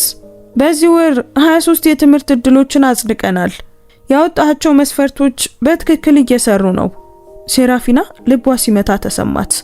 አቶ ቶርን ፋውንዴሽን። ቆይ የትኛው ሜካኒክ ነው የሩብ ዓመት ቁጥሮችን ሪፖርት የሚያደርጉለት ረዳቶች አሉት? እና በቫስኮንሴሎስ ቤተሰብ ጋር ያለው ሁኔታ? የጁሊያን ድምጽ ጠየቀ። አላሪክ ቫስኮንሴሎስ የእሱን ስምምነት በእውነት ማን እንደተቀበለው አያውቅም። ምርመራዎቻችን እሱ ከባድ የፋይናንስ ችግር ውስጥ መሆኑን አረጋግጧል። የሪል ስቴት ኩባንያው ለኪሳራ ተቃርቧል። ሴራፊና የድንጋጤ ጩኸቷን ለመደበቅ አፏን ያዘች። አባቷ የፋይናንስ ችግር ውስጥ ነው። ይህ የማይቻል ነበር። ቫስኮንሴሎስ ኢንተርፕራይዝ ጠንካራና የበለጸገ ነበር። ምን ያህል ጊዜ አለው ሲል ጁሊያን ጠየቀ። አዳዲስ ባለሀብቶችን ካገኘ ምናልባት 3 ወይም 4 ወራት ይኖሩታል። ነገር ግን አሁን ባለው ስም ክትትሉን ቀጥል ማርቆስ። ይህንን ጉዳይ በጥብቅ ሚስጥር ያዘው። ሴራፊና የእግር ኮቴ ሰምታ ደረጃው ላይ ተደበቀች። ልክ ያኔ እንደመጣች በመምሰል አንድ እንከን የሌለበት ሱፍ የለበሰ ሰው ከአፓርታማው ወጥቶ ሰላምታ ሰጥቷት ወረደ። ጁሊያን ተራ ሸሚዝና አፕሮን ለብሶ በሩ ላይ ታየ። ነገር ግን ሴራፊና ቀደም ብሎ ያላስተዋለችውን ነገር አሁን አየች። በአቋም ውስጥ ያለው ባለስልጣንነትና በትዕዛዝ የተሞላ እንቅስቃሴ። ቀድመሽ መጣሽ። ፈገግ አለ። ግርግር ካለ እባክሽ አትቀየሚኝ፣ ገና አላስተካከልኩም። ችግር የለውም ስትል መለሰች። አይምሮ ውስጥ የሚመላለሰውን ሐሳብ እየደበቀች ነበር። ያ ሰው ማን ነበር? ማርቆስ ይባላል። ከአውደ ጥናቱ የሥራ ባልደረባዬ ነው። ሴራፊና ተከትለው ገባች። አፓርታማው በነጭ ሽንኩርትና በቅመማ ቅመም መዓዛ ተሞልቷል። ነገር ግን አይምሯ በሰማችው ንግግር ላይ ተቸክሏል። ይህ ነገር በጣም የተራቀቀ አውደ ጥናት ሳይሆን አይቀርም አለች። ጁሊያን ብዙ ስራዎችን በአንድ ጊዜ በሚያከናውን ሰው በራስ መተማመን ሲንቀሳቀስ እየተመለከተች፣ ሁል ጊዜም ራሴን ማዘመን እወዳለሁ አለ ድስቱን እያማሰለ። ሴራፊና ክፍሉን በአይኗ ቃኘች። የቤት ውስጥ ቁሳቁሶቹ ጥሩ ብቻ ሳይሆኑ ዘመናዊም ናቸው። ጁሊያን የሚጠቀምበት ቢላዋ የባለሙያ ደረጃ ሲሆን ዋጋው ብዙዎች በአንድ ወር ከሚያገኙት በላይ ነበር። ጁሊያን አለች በጥንቃቄ፣ አንድ ነገር ልጠይቅህ ይገባል። አባቴ የፋይናንስ ችግር ውስጥ ነው እንዴ? የቢላዋው እንቅስቃሴ ቆመ። ጁሊያን በቀስታ ዞረ። ለምን ጠየቅሽኝ? እባክህ ዝም ብለህ መልስልኝ። ቢላዋውን አስቀምጦ በቀጥታ ተጋፈጣት። አዎ በጣም ከባድ። ሴራፊና የቆመችበት ምድር የተናደ መሰላት። እና እኔን ለማግባት ስትስማማ ይህንን አውቀህ ነበር? ጁሊያን አመነታ። አዎ። ታዲያ ጉዳዩ ይህ ነበር? ለገንዘብ ብለህ አልነበረም የተቀበልከው? ግን ለምን? አባቴ ተስፋ እንደቆረጠ ስለምታውቅ ነው? ኩባንያውን ለማዳንም ማንኛውንም አይነት ስምምነት እንደሚቀበል ስላወክ ነው? ጁሊያን ተመለከታት። ይህ የሆነ ነገር ይለውጣል ሴራፊና፣ ሁሉንም ነገር ይለውጣል። ሴራፊና በቁጣ ተነሳች። ግራ መጋባቷ መተንፈሻ አገኘ። ይህ ማለት ቅጣት እየተቀበልኩ ያለሁት እኔ ብቻ አይደለሁም፣ አባቴም እየተመራ ነው ማለት ነው። እኔ ተጎጂና የተዋረድኩ የተቀጣው እንድመስል ፈቅደሃል። ግን እውነቱ ምንድነው ሴራፊና? ከመጀመሪያው ጀምሮ ይህንን ሁኔታ በቁጥጥር ስር አውለዋል። ጁሊያን ምድጃውን አጠፋና ምን ያህል መናገር እንዳለበት እያሰላሰለ በጠረጴዛው ላይ ተደገፈ። ሴራፊና፣ አሁን ሁሉንም መልሶች በእርግጥ ትፈልጊያለሽ? አዎ እፈልጋለሁ። እውነቱ ግንኙነታችንን ለዘላለም እንደሚለውጠው ብረዳም። አንተ ማነህ ጁሊያን? በጥልቀት ተነፈሰ። በእውነት ማወቅ ትፈልጊያለሽ? እንግዲያውስ ቁጭ በይ። በምልክት እንድትቀመጥ አሳያት። እሷ ግን እንደቆመች ቀረች። ሙሉ ስሜ ጁሊያን ቶርን ስተርሊንግ ይባላል። በሜካኒካል ኢንጂነሪንግ ዲግሪና በቢዝነስ አስተዳደር ኤምቢኤ አለኝ። እኔ የስተርሊንግ ኢንዱስትሪ በአገሪቱ ትልቅ የአውቶሞቲቭ ክፍሎች ኩባንያ ባለቤት ነኝ። ዝምታው የሚሰቀጥጥ ነበር። ሴራፊና ይህንን ስም ታውቀዋለች። በንግዱ ዓለም ውስጥ ያለ ሁሉ ያውቀዋል። ይህ የማይቻል ነው ስትል በሹክሹክታ ተናገረች። ስተርሊንግ ኢንዱስትሪ ዋጋው በቢሊዮን የሚቆጠር ነው። ከአባቴ ይበልጣለሁ እያልከኝ ነው? በጣም። ሴራፊና ሶፋው ላይ ተዘረረች። ታዲያ ለምን ሜካኒክ ሆነ ትሰራለህ? በወር አንድ ጊዜ በሞሬራ አውደ ጥናት እሰራለሁ። ከሚያቀርቡልኝ ኩባንያዎች አንዱ ነው። ከስራው ጋር እውነት ተቀራርቦ መቆየት ደስ ይለኛል። አባትሽ ግን ያገኘኝ እዚህ አይደለም። ስለ ፋይናንስ ሁኔታው ለወራት አውቅ ነበር እና ላንቺ ባል እየፈለገ እንደሆነ ስሰማ ራሴን በመንገዱ ላይ አስቀመጥኩ። እና ይህንን ሁሉ አቅደኸው ነበር ማለት ነው? እኔን ኢላማ አደረከኝ? ትዳሩን ለይቼ ሳይሆን አንቺን ማግኘት ፈልጌ ነበር። ከ3 ዓመት በፊት ለአባትሽ ድንቅ የከተማ ልማት ፕሮጀክት ስታቀርቢ አይቼሽ ነበር። እሱ ወዲያውኑ ውድቅ አደረገው። በእውነት ሰዎችን በሚረዳ ስራ ላይ በነበረሽ ፍላጎት ተገርሜያለሁ። ታዲያ ይህ ሁሉ የሆነው በአንድ ስብሰባ ምክንያት ነው? አይደለም፣ ሌሎች ነገሮችንም መርምሬያለሁ። አባትሽ በዘላቂነት ችላ ያላቸውና በደርዘን የሚቆጠሩ ብልህ ቀጣይነት ያላቸው ሐሳቦች ነበሩሽ። አቅምሽን ከሚያፍን አካባቢ ለይችሽ እና ለአባትሽ የሚያስፈልገውን መረጋጋት ለመስጠት እድል አገኘው። አባቴን ገዛኸው ማለት ነው? በቴክኒካዊ አነጋገር አንቺን ለማወቅ እድልን ጨምሮ ለተወሰኑ ጥቅሞች ኢንቨስትመንት አቀረብኩለት። እኛ ካልተስማማን የ1 ዓመት ስምምነቱን አክብሬ የራስሽን ህይወት ለመጀመር የሚያስችል ሀብት ሰጥቼሽ ለቅሽ ነበር። ምን አይነት ሀብት? ከተደራደርኩት ጥሪት ውስጥ ላንቺ የሚሆን ከፍተኛ መጠን ያለው ገንዘብ ይገኝበታል። የራስሽን የአርኪቴክቸር ድርጅት ለመጀመር የሚያበቃ። የኔን የገንዘብ ነፃነት አቅደኸው ነበር ማለት ነው? ነፃነትሽን ነበር ያቀድኩት። ያ ነው ዋናው። ከረጅም ዝምታ በኋላ ሴራፊና ተናገረች። ቆይ ግን ቢሊየነር ከሆንክ ይሄ ሁሉ ድራማ ለምን አስፈለገ? አንተ ማንኛውንም ሴት ማግኘት ትችል ነበር ሴራፊና። የሚፈልጉኝ ሴቶች ሁሉ እኔ ልሰጣቸው የምችለውን ነገር ነው የሚፈልጉት። አንቺ ግን ተራ መካኒክ እንደሆንኩ እያወቅሽ ስለ ማንነቴ ለማወቅ ፍላጎት ያሳየሽ የመጀመሪያዋ ሴት ነሽ። ትላንትና መጽሐፎቼን አይተሻል። ስለ ቤተሰቤም ጠይቀሽኛል። ስለ ደረጃዬ ብቻ አልነበረም። ቆይ አሁንስ? አሁን እውነተኛ ምርጫ አለሽ። እውነታውን አውቀሽ በዚህ ትዳር ውስጥ መቆየት ትችያለሽ፣ ወይም ደግሞ ሙሉ በሙሉ ራስሽን ችለሽ ማቆም ትችያለሽ። የቤት ፕሮጀክቶችን የምትሰራውን ሴራፊናን የማወቅ እድል እፈልጋለሁ። እንደ እኩል ጓደኛ ምን መገንባት እንደምንችል ማየት እፈልጋለሁ። እኔን ከጠየቅሽኝ እንግዲህ የምፈልገው ይሄንን ነው። ሴራፊና ለውጡ ተሰማት። እሷ ተጎጂ ሳትሆን አሁን ምርጫ ያላት ሴት ነበረች። አብረን የምንቆይ ከሆነ እንደ እኩል አጋሮች ነው እና ፕሮጀክቶቼ እውን እንዲሆኑ አስፈላጊው ግብዓት ይሰጣቸዋል። ስተርሊንግ ኢንዱስትሪ ውሎችን ያከብራል። ተመለከተችው። መካኒኩን ወይም ቢሊዮነሩን ሳይሆን የሷን ማምለጫ በጥንቃቄ ያቀደውን ሰው። አንድ የመጨረሻ ጥያቄ፣ በእውነት ምግብ ታበስላለህ ወይስ? ጁሊያን ሳቀ። አበስላለሁ። እራቱ ደግሞ በዛ ላይ እየቀዘቀዘ ነው። እንግዲያውስ ቢሊዮነር ከመካኒክ የተሻለ እንደሚያበስል አሳየኝ። እራቱ ልዩ ነበር። ጁሊያን የተራቀቀ ሪሶቶ ሲያዘጋጅ ሴራፊና የነገሩን ስፋት እያሰላሰለች ነበር። አሁን እያንዳንዱ እንቅስቃሴ ትርጉም ሰጣት። በራስ መተማመኑ፣ ጥልቅ እውቀቱ። በፍቅር ልቦለድ መጽሐፍ ውስጥ የወደቅሽ መስሎሽ መሆን አለበት አለ ጁሊያን። ይልቁኑ ሴራ ውስጥ ያለው ይመስለኛል መለሰችለት። በነገራችን ላይ ምግቡ በጣም ጣፋጭ ነው። በንግድ ጉዞዎች ወቅት ከባለሙያ ምግብ አብሳዮች ተምሬ ነው። ከበስተጀርባ ሆኖ መስራት እመርጣለሁ። ይህም ሳይታወቅብኝ በከተማ ፕላን ስብሰባዎች ላይ እንድገኝ ያስችለኛል። በፕላን ስብሰባዎች ላይ ትገኛለህ ማለት ነው? ስለ ፕሮጀክት ያወቅከው በዚህ መንገድ ነው አይደል? ለ3 ዓመታት ያህል ስራሽን ስከታተል ነበር። ያ ትንሽ አስፈሪ ነው። እኔ እንደ ረጅም ጊዜ ኢንቨስትመንት የገበያ ጥናት እንዳደረግኩ ነው የምቆጥረው። እኔ ኢንቨስትመንት አይደለሁም። አይ አይደለሽም፣ ጁሊያን በቁም ነገር መለሰ። አንቺ ከዚያ በላይ ዋጋ ያለሽ ነሽ። በድንገት ስልኩ ጠራ። ፊቱ ተለወጠ። እንዴት ወጣ? ማን ነው መረጃ ያለው? እኔ እዚያ እስከምደርስ ድረስ በዝምታ ያዙት። ስልኩን ዘጋው። ሴራፊና መሄድ አለብኝ። ኩባንያው ውስጥ አንድ አስቸኳይ ነገር ተከስቷል። ችግር አለ?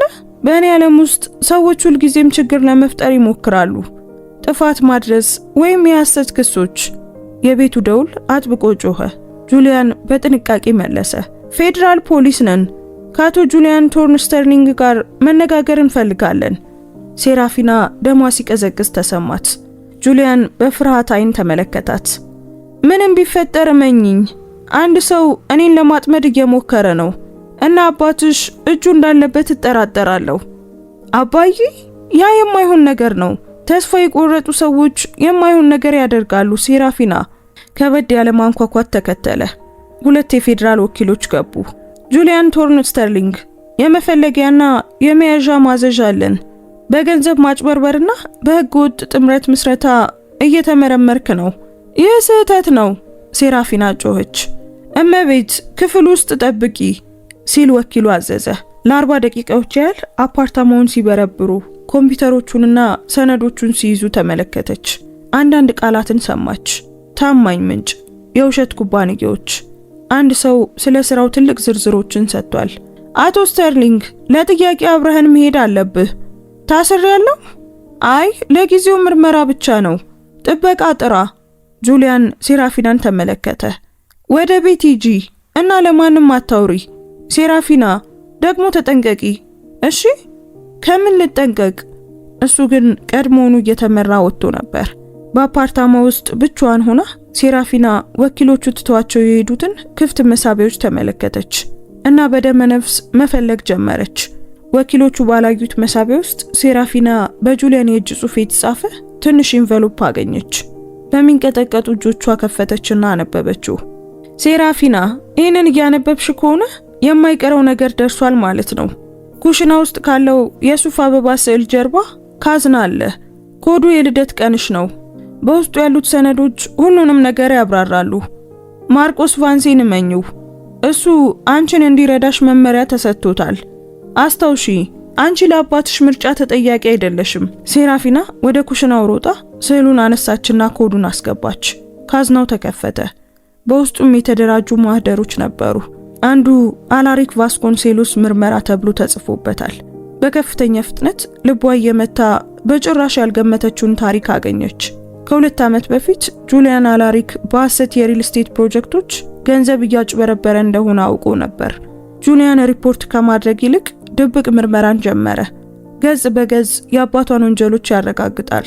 የከፋው ደግሞ አላሪክ እየተከታተሉት እንደሆነ አውቆ ራሱን ለማዳን ከስተርሊንግ ኢንዱስትሪ የተዛቡ መረጃዎችን በመጠቀም ጁሊያንን ለማጥመድ ማቀዱን የሚያሳዩ መልእክቶች ነበሩ። የመጨረሻው ማህደር የጥበቃ እቅድ ሴራፊና የሚል ነው። ከሁለቱም ቤተሰቦች የተለየ በእሷ ስም የተቋቋመ የባንክ ሂሳብ የህግ ሰነዶችን ይዟል። ጁሊያን ምንም አይነት ችግር ቢፈጠር እሷ ነፃ እንድትሆን አረጋግጦ ነበር። ሴራፊና ወደ ቤት ደወለች። ኤላራ ክፍሌን አዘጋጂ፣ እየመጣው ነው። የመኪናው ጉዞ በፍርሃት የተሞላ ነበር። አባቷ ወንጀል መስራት ብቻ ሳይሆን ንጹህ ሰው ጥሎ ነበር። በቪላ ውስጥ አላሪክን በስልክ ሲያወራ አገኘችው። አዎ ፌዴራሎች ወስደውታል አለና እሷን ሲያይ ዘጋው። ሴራፊና እዚህ ያልጠበቅኩሽም ነበር። እራት እንዴት ነበር? ሴራፊና ቀደም ሲል ያላስተዋለችውን ጭንቀት እያየች አጠናችው። ስለ ጁሊያን ብዙ ነገሮች አውቃለሁ። የስተርሊንግ ኢንዱስትሪ ባለቤት እንደሆነ ታውቅ ነበር? አላሪክ ቆም አለ። ምን ማለትሽ ነው? አባዬ አንተ ታውቅ ነበር ጮኸች። ቢሊየነር እያገባሁ እንደሆነ እያወቅ እንዳልተከበርኩ እንዳስብ አድርገሃል። ጭንብሉ ወደቀ። አዎ አውቅ ነበር። እና ምን? ንግድ ነበር። ስተርሊንግ ኢንዱስትሪ እኛን ለማዳን ኢንቨስትመንት አቀረበ። ለስሜት ብዬ ያንን የምተወው ይመስልሻል? ግን እንደ ቅጣት አስመስለው ነበር። ምክንያቱም ሰርቷል። አላሪክ በቀዝቃዛ ፈገግታ መለሰ። አንቺ ተቀበልሽ፣ እሱ ደግሞ ኢንቨስት አደረገ። አሁን እሱ በምርመራ ላይ ካልሆነ በቀር ሁሉም አሸናፊ ነበር። ሴራፊና በአይን ውስጥ የደስታ ፍንጣቂን አየች። አባዬ ከዚህ ምርመራ ጋር ግንኙነት አለ? በንግዱ ዓለም ልጄ ጥቅማችንን እናስከብራለን። ስተርሊንግ ደግሞ አደገኛ ነው። እንደሱ ያሉ ሰዎች ለደግነት ብለው ንግድ አይሰሩም። የኛን ኩባንያ እንደ ቤተሰብ መቆጣጠር ፈልጎ ነበር። ትዳሩ የመጀመሪያው እርምጃ ብቻ ነበር። ይህ ምንም ትርጉም አይሰጥም አባዬ። እሱ ከኛ በላይ እጅግ ብዙ ሀብት አለው። በትክክል ለምን እኛን ፈለገ? ለምን አንቺንስ አገባ? አላሪክ ተነፈሰ። ስላገኘኋቸው የፋይናንስ ስህተቶች ለባለስልጣናት መረጃ ሰጥቻለሁ። አጠራጣሪ እንቅስቃሴዎች፣ ጥያቄ ያለባቸው ውሎች። ይሄ የአንድ ዜጋ ግዴታ ነው። አባዬ ክሶችን ፈጥረሃል? አይ ልጄ፣ በ3 ዓመት ምልከታ ላይ የተመሰረቱ እውነታዎችን ሪፖርት አድርጌያለሁ። እሱ እኛን ኢላማ እያደረገ እንደሆነ አውቅ ነበር። እኔን እየተከታተለኝ እንደሆነ ታውቅ ነበር? አዎ፣ ሴት ልጄን ካዳኝ ለመጠበቅ መዘጋጀቴን አረጋግጫለሁ። ሴራፊና ከካዝናው ያወጣቻቸውን ሰነዶች አሳየች። አባዬ የራስን ህገወጥ ስራዎች ለመደበቅ ለፌዴራል ፖሊስ የሐሰት መረጃ ሰጥተሃል። አላሪክ ፊቱ ገረጣ። ስለምን እያወራሽ ነው ሴራፊና? የ2 ዓመት የታክስ ማጭበርበርና የውሸት ፕሮጀክቶች ማስረጃ አለች ጠረጴዛ ላይ ያስቀመጠች። አላሪክ የወንጀሉ ጥሎችን ተመለከተ። ይሄንን ከየት አገኘሽው? ጁሊያን እንደምታጠምደው ያውቅ ነበር። ይሄንን አስቀመጠልኝ። ሴራፊና አንቺ የነገሩን ውስብስብነት አልተረዳሽም። አይ አባዬ ተረድቻለሁ። አንተ ንጹህ ሰውን የምታጠምድ ወንጀለኛ ነህ። ንጹህ ልጄ፣ ማንም ሰው ንጹህ ሆኖ ያን ያህል ኃያል አይሆንም። ካንተ የተሻለ እንደሆነ ግልጽ ነው። ፍጹም ወጥመድ አዘጋጅቼለት ነበር አለ አላሪክ በኩራት። ስተርሊንግም ወደቀ። አሁን የሱ ገንዘብ አለን፣ ተጽዕኖ ግን የለም። ቅሌቱ ይፋ ሲሆን ትዳሩን ማፍረስ ትችያለሽ። አባዬ ታማኝ ሰው እያጠፋ ከሆነስ? ልጄ መስዋዕትነት አንዳንዴ አስፈላጊ ነው ሲል አሾፈ። እኔ ግን አላደርገውም ሴራፊና በጽኑ ተናገረች። አባዬ ጁሊያንን አልተወውም፣ ወይም አንተ እንድታጠፋው አልፈቅድም። የታውቀሹ ነው ልጄ፣ እኔ እኮ አባትሽ ነኝ። አባዬ አሁን ገና ነው ማንነትህን እያወቅኩ ያለሁት። ልትወጣ ስትል እጇን ያዛት። እሱን መረጥሽ ማለት ከቤተሰባችን ይልቅ ወንጀለኛን መረጥሽ ማለት ነው። አይ ከውሸታም አባት ይልቅ ታማኝ ሰውን እየመረጥኩ ነው። ሴራፊና አስታውሺ፣ ወደዚህ የመመለሻ መንገድ የለም። አባዬ ቤተሰብ ልጆችን እንደመጠቀሚያ አያይም። አንተ ግን እኔን አልጠበከኝም፣ ይልቁኑ ራስህን ጠበቅ። እኔ ዝም ብዬ እንቅፋት ነበርኩ። ወደ ክፍሏ ገብታ ለማርቆስ ደወለች። ሰላም ማርቆስ፣ ሴራፊና ስተርሊንግ ነኝ። ስሙን ለማንጻት ያንተ እርዳታ ያስፈልገኛል። በማግስቱ ጧት ሴራፊና አባቷን ለማጋለጥ ዝግጁ ነበረች። ማርቆስ ከጧቱ 1 ሰዓት ላይ ደረሰ።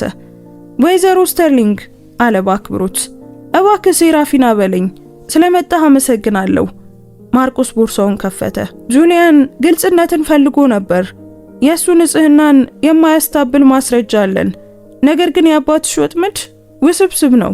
ሴራፊና ማህደሮቹን፣ የፋይናንስ ሪፖርቶችንና የአላሪክ ወንጀሎችን የሚያሳዩ ቅጂዎችን አጠናች። ጁሊያን ይህንን እንዴት አገኘ? አባትሽን ጠርጥሮ ቤተሰቡን ከመቅረቡ በፊት መርማሪዎችን ቀጥሮ ነበር። ለሱና ላንቺ ጥበቃ ትክክለኛውን የስተርሊንግ ኢንዱስትሪ መረጃ አሳያት። እያንዳንዱ ሳንቲም ተከታታይ አለው። አባትሽ የሰጠው ግን የተቀነባበሩ መረጃዎችን ነው። ምን ማድረግ ነው ያለብኝ? ጁሊያን ምርጫውን ላንቺ ትቷል። ስሙን ማጽዳት እንችላለን፣ ነገር ግን ይህ አባትሽ እንዲታሰር ያደርገዋል። ሴራፊና አይኖቿን ጨፈነች። ጁሊያንን ማዳን ማለት አላሪክን ማጥፋት ማለት ነው። አድርጉት፣ እውነቱ መውጣት አለበት። ከ2 ሰዓት በኋላ ፌዴራል ፖሊስ ጣቢያ ነበሩ። መርማሪው በጥርጣሬ ተቀብሏቸው ብዙም ሳይቆይ በትኩረት መስማት ጀመረ። እነዚህ በገዛ አባትሽ ላይ የቀረቡ ክሶች ናቸው፣ የተመዘገቡ እውነት ናቸው፣ ሴራፊና መለሰች። የገዛ ወንጀሉን ለመደበቅ ማስረጃዎችን ፈጥሯል። መርማሪው ማርቆስን ለደቂቃዎች ጠየቀው። እነዚህ እውነተኛ ከሆኑ የተሳሳተ ሰው ይዘናል ማለት ነው እና ትክክለኛው ወንጀለኛ ገና ነፃ ነው፣ ማርቆስ አከለ። መርማሪው አስቸኳይ ምርመራ እንዲደረግ አዛለሁ አለ። ከተረጋገጠ ጁሊያን ዛሬ ይለቀቃል። በሴራፊና ላይ የእፎይታ ስሜት ሰፈነ። ቀጣዮቹ ሰዓታት የአባቷን ስራ ስታስረዳ አድካሚ ነበሩ። በመጨረሻም ጁሊያንን እንድታይ ተፈቀደላት። በቀላል የጎብኚዎች ክፍል ውስጥ ነበር። ስትገባ ተነሳ። ሴራፊና መጣሽ? ወደ እቅፉ ገባች። በሆነው ነገር በጣም አዝኛለሁ። በሆነው ነገር አንቺ ተጠያቂ አይደለሽም፣ ጁሊያን በሹክሹክታ ተናገረ። አንቺ ትክክለኛውን ነገር አድርገሻል፣ ግን ካደረኳቸው ነገሮች ሁሉ በጣም ከባዱ ነበር። ተቀመጡና ስለ ሁሉም ነገር ነገረችው። ወደ ኋላ መመለስ እንደሌለ ተረድተሻል አይደል? ይሄ ህይወትን ለዘላለም ይለውጣል። አውቃለሁ፣ ግን ቢሆንም ለመጀመሪያ ጊዜ ይሄ የኔ ውሳኔ ነው። ጁሊያን እጆቿን ያዘ። የጀመርኩት በስራሽ ፍላጎት አድሮብኝ ነበር። አሁን ግን እውነቱ በሚጎዳበት ጊዜ እንኳን እውነቱን በምትመርጠው ሴት ተማርኬያለሁ። ጁሊያን፣ ይህንን በትክክል ማድረግ እፈልጋለሁ። ምንም ጨዋታ፣ ምንም ሚስጥር የለም። ተስማሚ ካልሆንን ቢያንስ በእውነት ሞክረናል። ደስ ይለኛል አለች። ምንም እንኳን ቅሌትና ፍርድ ቢኖርም። አንድ ዘበኛ የጁሊያንን መለቀቅ አበሰረ። አንድ ተጨማሪ ነገር አለ ጁሊያን። የቤትና የልማት ፕሮጀክቶችሽ ሁሉንም ተግባራዊ እንድታደርጋቸው ፈልጋለሁ። በስተርሊንግ ኢንዱስትሪ ውስጥ ለማህበራዊ ኃላፊነት አዲስ ክፍል እንድትመሪ ፈልጋለሁ። በስራሽ ተማመናለሁ። እንደ እኩል አጋሮች እንሰራለን። ሴራፊና ሳመችው። ህይወታቸውን የሚቀይረውን አጋርነትም አረጋገጡ። ከ3 ሳምንታት በኋላ በቫስኮንሴሎስ ቪላ 2 የፌዴራል መኪኖች ደረሱ። ሴራፊና አላሪክን ቢሮ ውስጥ ሲያስሩት በመስኮት ተመለከተች። ጨካኝ ሳይሆን በስግብግብነት የተሰበረ ሰው ሆኖ ታያት። እርግጠኛ ነሽ? ጁሊያን በቀስታ ጠየቀ። አዎ ስትል አለቀሰች። ትክክለኛው ነገር ነው። በአቅራቢያቸው ኤላራ ሁኔታውን ትመለከት ነበር። እናትሽ ባንቺ ትኮራ ነበር ስትል ኤላራ ለሴራፊና በቀስታ ተናገረች። አስፈላጊ በሚሆንበት ጊዜ ትክክለኛውን ነገር ለማድረግ ድፍረቱ እንዳለሽ ሁልጊዜም ታውቅ ነበር። ሴራፊና አባቷ ተይዞ ሲወሰድ እየተመለከተች በጁሊያን ትከሻ ላይ ተደገፈች። የአንድ ዘመን ፍጻሜ ነበር፣ ነገር ግን የሌላ አዲስ ነገር ጅማሬ። አሁንስ ስትል ጠየቀች። አሁን አለ ጁሊያን፣ የገዛ ህይወታችንን እንኖራለን፣ የራሳችንን ምርጫ እናደርጋለን እና የምንፈልገውን ለመሆን ነፃ ስንሆን ማን እንደሆንን በእርግጥ እናውቃለን። ሴራፊና በእንባ መካከል ፈገግ አለች። ካስታወሰችው ጊዜ ጀምሮ ለመጀመሪያ ጊዜ መጪው ማለቂያ በሌላቸው እድሎች የተሞላ መሰላት። በዚያ ምሽት በአካባቢው ዜናዎች ላይ ዋናው ርዕስ ቢሊየነር አማቹ ላይ የሐሰት መረጃ የፈጠረው ነጋዴ ተያዘ የሚል ነበር። ሴራፊና ግን አልተከታተለችውም። ከሁሉ የላቀውን ስጦታ የመምረጥ ነፃነትን ከሰጣት ሰው ጋር አዲስ ህይወትን በማቀድ ተጠምዳ ነበር። ከቀናት በፊት ጁሊያን የሰጣት የባሲል ተክል በኩሽና መስኮት ላይ አብቧል። እሱ እንዳለው ቤቱ በመጨረሻ በውስጡ የሚያድግ ሕያው ነገር አግኝቷል። ያ ነገር እውነተኛ ፍቅር ነበር። ፀሐይ ዛፎቹን በወርቃማ ቀለም ሲቀባቸው ሴራፊና በመጨረሻም ወደ ቫስኮንሴሎስ መኖሪያ ቤት ተመለሰች። እንደ ቀድሞ ታዛዥ ልጅ ሳይሆን በገዛ ፍቃዷ ለመውደድ የመረጠችው ሰው አብሯት ያለ ነፃ ሴት ሆና። ግቢው ተለውጧል። የአላሪክ አስፈሪ መገኘት ሳይኖር ሲቀር ቦታው ያነሰና ጸጥ ያለ ይመስል ነበር። ኤላራ በሩ ላይ ተቀበለቻት። ሴራፊናን ስታይ አይኖቿ በደስታ ያበሩ ነበር። ልጄ ስትል በሹክሹክታ ተናገረች። ሴራፊና አጥብቃ አቀፈቻት። አሁን ልዩ ትመስያለሽ። እውነት ነው። ሴራፊና የማይታይ ከባድ ሸክም ከኋላዋ የተወች ያህል ተሰማት። የአላሪስን መታሰር ተከትሎ ያሉት ሳምንታት ስለ እርሷም ሆነ ስለሚከባት ዓለም ብዙ ግኝቶች የታዩባቸው ነበሩ። ኤላራ አለች ሴራፊና የሞግዚቷን እጆች እየያዘች። አንድ ጥያቄ ልጠይቅሽ እፈልጋለሁ። ምንም ቢሆን ውዴ። ስለ አባቴ ስለሚያደርጋቸው ነገሮች ታውቂ ነበር? ኤላራ በጥልቀት ተነፈሰች። እጠረጥር ነበር። ለዓመታት እንግዳ የሆኑ ስልኮች፣ የተደበቁ ሰነዶች፣ እየጨመረ የመጣን ጥንቃቄ ያስተውል ነበር። ግን እስከዚህ ደረጃ ይደርሳል ብዬ አልገመትኩም። ለምን በጭራሽ ምንም አልነገርሽኝም? ምክንያቱም እርግጠኛ አልነበርኩም ልጄ። ደግሞም አንድ ቀን እውነቱን በራስሽ እንደምታገኘው አውቅ ነበር። አንቺ ሁልጊዜም ጠንካራ ነበርሽ። ጁሊያን ሴራፊና ይህንን አዲስ መረጃ እንድታብላላ ጊዜ በመስጠት ውይይቱን በአክብሮት ይከታተል ነበር። መረጃዎችን ለመቀበል ጊዜ ስትፈልግ መለየት ተምሯል። ላሳያችሁ የምፈልገው ነገር አለ አለች ሴራፊና። በመጨረሻም የአላሪክ ቢሮ መራቻቸው። አሁን ባዶና አቧራ የለበሰ ነው። በጠረጴዛው ላይ ዝርዝር የአርኪቴክቸር ፕላኖችን ዘረጋች። ይህ ስተርሊንግ ኢንዱስትሪ የማህበራዊ ልማት ዳይሬክተር ሆኜ የመጀመሪያው ፕሮጀክቴ ነው ስትል አበሰረች። ልክ እዚህ የሚገነባ ቤቶች ኮምፕሌክስ ነው። ኤላራና ጁሊያን ስዕሎቹን ለመመርመር ጎንበስ አሉ። አብዮታዊ ፕሮጀክት ነበር። ተመጣጣኝ ዋጋ ያላቸው አፓርታማዎች ከንግድ ቦታዎች፣ ከማህበረሰብ መዝናኛዎችና ከተንጠለጠሉ የአትክልት ስፍራዎች እና አልፎ ተርፎም ከሙያ ማሰልጠኛ ማዕከል ጋር የተዋሃዱ ናቸው። ቪላው እንደተጠበቀ ይቆያል ስትል ሴራፊና አስረዳች። ነገር ግን ወደ ባህልና ትምህርት ማዕከልነት ይለወጣል። የማህበረሰብ ሰዎች፣ የኮርሶች፣ የቤተ መጻሕፍትና የስነ ጥበብ አውደ ጥናቶች ተጠቃሚ ይሆናሉ። ሴራፊና አለ ጁሊያን፣ ይህ በጣም ድንቅ ነው። ያ ያለፈው ህይወቴ ቤት ነበር አለች ሴራፊና። አሁን ግን የብዙ ሰዎች ወደፊት ህይወት አካል ይሆናል። ኤላራ እንባዋን ጠረገች። እናትሽ ብትኖር ኖሮ በጣም ትኮራ ነበር። ሴራፊና ከድሮ ክፍሏ ያመጣችው የእናቷን ፎቶግራፍ በቀስታ ነካች። ሁልጊዜ የምትለውን አንድ ነገር አስታውሳለሁ። እውነተኛ ሀብት የሚለካው በጎ ተጽዕኖ ባሳረፍንባቸው ሰዎች ላይ ነው። በወቅቱ ለመረዳት በጣም ትንሽ ነበርኩ። አሁን እነዚያን ቃላት እየኖርሻቸው ነው ሲል ጁሊያን አሟላላት። አዎ፣ እና ለመጀመሪያ ጊዜ የእሷን ትዝታ በትክክለኛው መንገድ እያከበርኩ እንደሆነ ይሰማኛል። ጁሊያን የፕሮጀክቱን ዝርዝሮች እየተመለከተ ቀረበ። ግንባታው መቼ እንዲጀመር ትፈልጊያለሽ? ልክ የአባቴ ፍርድ ሂደት እንዳለቀ። ስለ ፍርዱ ማሰብ አሁንም ከባድ ነበር። አላሪክ ስምምነት ለማድረግ ሞክሮ ነበር፣ ነገር ግን ማስረጃዎቹ የማይታበዩ ነበሩ። ሴራፊና ከሳምንት በኋላ አንድ ጊዜ ብቻ እስር ቤት ልትጠይቀው ሄዳ ነበር። እስር ቤቱ በጸረ ተዋሲያንና በተስፋ መቁረጥ ሽታ ተሞልቷል። ሴራፊና በጠበቡ ኮሪደሮች ወኪሉን ተከትላ አላሪክ ወደሚጠብቃት የመጎብኛ ክፍል ሄደች። በጥቂት ሳምንታት ውስጥ በጣም አርጅቷል። ሴራፊና አለ ስትገባ እየተነሳ። መጣሽ? አዎ፣ ለመሰናበት መጣው ስትል መለሰችለት። እንደሆንኩ የማስበውን ሰው ለመሰናበት። አላሪክ አይኑን ሰበረ። አሁን እንደምትጠይኝ ያውቃለሁ ልጄ። አይ አልጠላህም አባዬ፣ በጣም አዝንልሃለሁ። ታዝኛለሽ? የምትወድ ልጅ፣ የተከበረ ኩባንያ፣ የተከበረ ህይወት ነበረ። ግን አንተ ለስግብግብነትና ለኩራት ስትል ሁሉንም ነገር አጣ። አላሪክ ለረጅም ጊዜ ዝም አለ። ያደረኩት ቤተሰባችንን ለመጠበቅ ነበር ሴራፊና። አይ አይደለም፣ ሴራፊና ራሷን ነቀነቀች። ያደረከው የበላይነትን ለመጠበቅ ነበር አባዬ። ጁሊያን ሲመጣ በእኔ ላይ ያለህን ቁጥጥር የሚጋፋ ስጋት ሆኖ ታየህ። የገዛ ህይወቴን ልመርጥ እንደምችል መቀበል እንኳን አልቻልክም። እሱ ተጠቅሞብሻል ሴራፊና። ነፃ አውጥቶኛል አባዬ።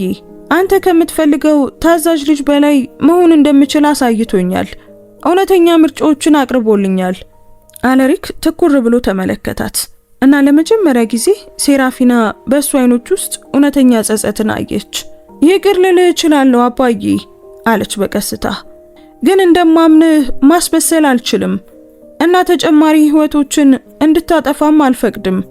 ላደረካቸው ምርጫዎች ሁሉ ዋጋህን ትከፍላለህ። እኔ ደግሞ በሰጠኸኝ ህይወት የተሻለ ነገር እንገነባለሁ። ሴራፊና ልትወጣ ተነሳች። ነገር ግን አላሪክ ጠራት። ሴራፊና ግን ከእርሱ ጋር ደስተኛ ነሽ? ዞር ብላ ጥያቄውን በጥንቃቄ አሰላሰለች። ነፃ ነኝ አባዬ። ይህ ደግሞ ከምገምተው በላይ ደስተኛ ያደርገኛል። ሴራፊና ልትናገረው የፈለገችው የመጨረሻ ነገር ነበር፣ ከልጅነቷ ጀምሮ በልቧ የተሸከመችው። አባዬ አለች ተመልሳ እየተቀመጠች። ልጅ እያለው በእኔ ትኮራለህ ወይ ብዬ ስጠይቅ ታስታውሳለህ? ኦላሪክ በአይኑ ውስጥ እንባ እየመጣ ራሱን ነቀነቀ። አስፈላጊ ሰው ስትሆኚ እኮራብሻለሁ ትለኝ ነበር። እንግዲህ አሁን አስፈላጊ ሰው ነኝ፣ ግን አንተ ባወጣኸው መስፈርት ሳይሆን በራሴ መስፈርት እና በህይወቴ ለመጀመሪያ ጊዜ በራሴ ኮርቻለሁ። ሴራፊና ጁሊያን ፕሮጀክቷን በህይወቷ ውስጥ በሁሉም ነገር በሚሰጠው ጥንቃቄ ሲያጠና ትመለከተው ነበር። አብረው ባሳለፏቸው ሳምንታት ከሀብትና ከስልጣን በላይ የሆኑ የባህሪ ገጽታዎችን አውቃለች።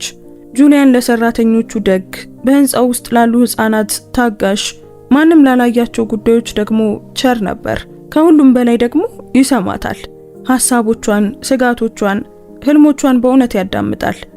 ሴራፊና አለ ጁሊያን አሁንም ፕሮጀክቱን እያየ፣ አንድ ጥያቄ ልጠይቅሽ? እሺ። ለምን ከኔ ጋር ለመቆየት መረጥሽ? ሁሉንም ነገር ካወቅሽ በኋላ ማንኛውንም መንገድ መምረጥ ትቺ ነበር። ለምን ይሄንን መረጥሽ? ሴራፊና ጥያቄውን አሰላሰለች። ብዙ ያሰበችበት ጉዳይ ነበር። ምክንያቱም አንተ ስላየኸኝ አለች በመጨረሻም። የአላሪክ ቫስኮንሴሎስ ልጅ አይደለሁም፣ ባለጸጋም ወራሽ አይደለሁም፣ ወይም በፖለቲካ ጨዋታ ውስጥ የምውል መጠቀሚያን አይደለሁም። አንተ ያየኸው ያንን አይደለም። ፕሮጀክቴን፣ ሐሳቦቼን፣ አቅሜን አየህ እና በአካል ከመገናኘታችን በፊት በእነሱ አመንክ። አሁንስ? አሁን በትክክለኛው ምክንያት ትክክለኛውን ሰው እንደመረጥኩ አውቃለሁ። ጁሊያን ፈገግ አለ። እኔም ላሳይሽ የምፈልገው ነገር አለ ከኪሱ አንድ ትንሽ ነገር እያወጣ። ተራ ቁልፍ ነበር። ነገር ግን ሴራፊና የተቀረጸውን ምልክት አወቀችው። የአፓርታማው ቁልፍ፣ የቤታችን ቁልፍ። ጁሊያን አረማት። ከፈለግሽ ያለምንም ጫና ወይም ቅድመ ሁኔታ አብረን የሆነ ነገር እንድንገነባ የቀረበ ጥሪ ነው። ሴራፊና ቁልፉን ተቀበለች። ምሳሌያዊ ክብደቱ ተሰማት። ካላዋጣን ደግሞ በድጋሚ በሌላ መንገድ እንሞክራለን። ከተሳካልን ደግሞ አብረን ዓለምን እንለውጣለን። በአንድ ፕሮጀክት በአንድ ጊዜ። ሴራፊና ሳቀች። ነፃና እውነተኛ ሳቅ ነበር። እንዲህ ስታቀርበው ቀላል ይመስላል፣ ግን ቀላል አይሆንም። ፈተናዎች፣ የውጭ ጫናዎች፣ አስቸጋሪ ጊዜያት ይኖራሉ። ግን ቢሆንም አብረው ለመጋፈጥ ወሰኑ፣ እንደ እኩል አጋሮች። ሴራፊና ቁልፉን በልቧ አቅራቢያ ባለ ኪስ ውስጥ አኖረች። እንግዲያውስ ተስማምቻለሁ። ይህንን ሁሉ በዝምታና በአክብሮት ስትከታተል የነበረችው ኤላራ በቀስታ ጨበጨበች እና ቆይኔስ ስትል በፈገግታ ጠየቀች። በዚህ በአዲሱ ህይወታችሁ ውስጥ የኔ ቦታ የት ነው? ሴራፊና በድንገት አቀፈቻት። ሁልጊዜም በነበርሽበት ቦታ፣ በቤተሰብ ውስጥ፣ እኛ በመረጥነው ቤተሰብ ውስጥ። እንደውም ጁሊያን በሚስጥራዊ ፈገግታ ጣልቃ ገባ። ሴራፊናና እኔ ስለዚህ ጉዳይ ተነጋግረናል። በቪላው ውስጥ የሚቋቋመውን የባህል ማዕከል እንድታስተዳድሪው እንፈልጋለን። ኤላራ፣ አንቺ ይህንን ቤት ታውቂዋለሽ፣ ማህበረሰቡንም ታውቂያለሽ። ፕሮጀክቱ በእውነት የሰዎችን ፍላጎት እንዲያሟላ ለማድረግ ከአንቺ የተሻለ ሰው የለም። ኤላራ ከሴራፊና ወደ ጁሊያን ተመለከተች። አይኖቿ በእንባ ተሞሉ። ይህ የምትለኝ ነገር እውነት ነው? ሙሉ በሙሉ እውነት ነው፣ ሴራፊና አረጋገጠችላት። አንቺ ሁልጊዜም ከሞግዚት በላይ ነበርሽ። እናት፣ ጓደኛ፣ የዚህ ቤት ምርጥ ትዝታዎች ጠባቂ ነበርሽ። መጪውን ጊዜ እየገነባን ያለፈውን የሚያከብር ነገር እንዲሆን ለማድረግ ካንቺ የተሻለ ማን አለ? ከወራት በኋላ ሴራፊና አሁን ቤቴ በምትለው አፓርታማ በረንዳ ላይ ቆማ በደንብ ያደገውን የባሲል ተክል ውሃ እያጠጣች ነበር። ጁሊያን ከስራ መጥቶ ጀንበር ስትጠልቅ ስትመለከት አገኛት። ቀኑ እንዴት ነበር ሲል በቀስታ ሳማት። ውጤታማ ነበር። የቤት ፕሮጀክቶቹ የመሰረት ስራ በሚቀጥለው ሳምንት ይጀምራል። አንተስ? ለትምህርት እድል ፕሮግራም ፍላጎት ካላቸው ባለሀብቶች ጋር ስብሰባ ነበረብኝ። ለተጨማሪ 50 ተማሪዎች የገንዘብ ድጋፍ አጽድቀዋል። ሴራፊና ፈገግ አለች። ለሁለቱም የሚሆን የሙያና የግል ህይወታቸውን የሚያቀናጁበት መንገድ አግኝተዋል። ጁሊያን አለች ከተማዋ በርቀት ስታበራ እያየች። በሆነው ነገር ትቆጫለህ? በቀጥታ ከመተዋወቅ ይልቅ በዚህ በተቀነባበረ እቅድ ወደ እኔ በመቅረብህ። አንዳንዴ ግን ደግሞ እኔ ዝም ብዬ ሌላ ባለሀብቶኜ አንቺን ለማስደመም ብሞክር ኖሮ እድል እንደማትሰጭኝ አስባለሁ። ምናልባት አልሰጥህም ነበር። ሴራፊና አመነች። ለአዳዲስ እድሎች ዝግ ነበርኩ። አሁንስ?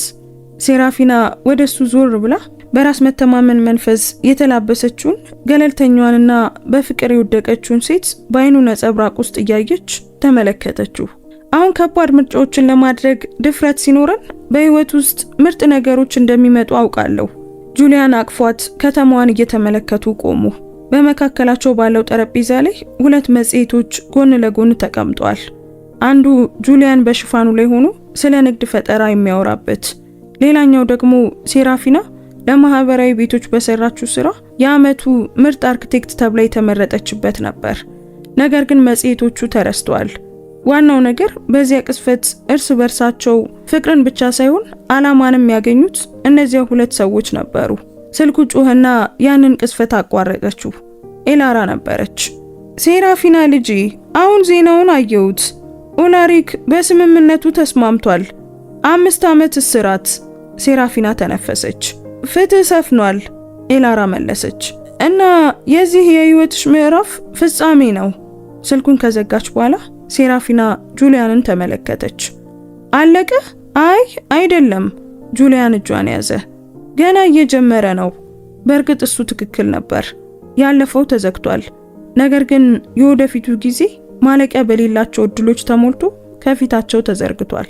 በዚያ ምሽት ሴራፊና በስራ ጠረጴዛዋ ላይ ጁሊያን ትቶላት የሄደውን ደብዳቤ አገኘች። ሴራፊና፣ እውነተኛ ፍቅር ማለት ሰውን በቁጥጥር ስር መዋል ሳይሆን ማንነቱን እንዲሆን ነፃ ማውጣት እንደሆነ አስተምረሽኛል። ስላለብሽ ሳይሆን ስለፈለግሽ ስለመረጥሽኝ አመሰግናለሁ።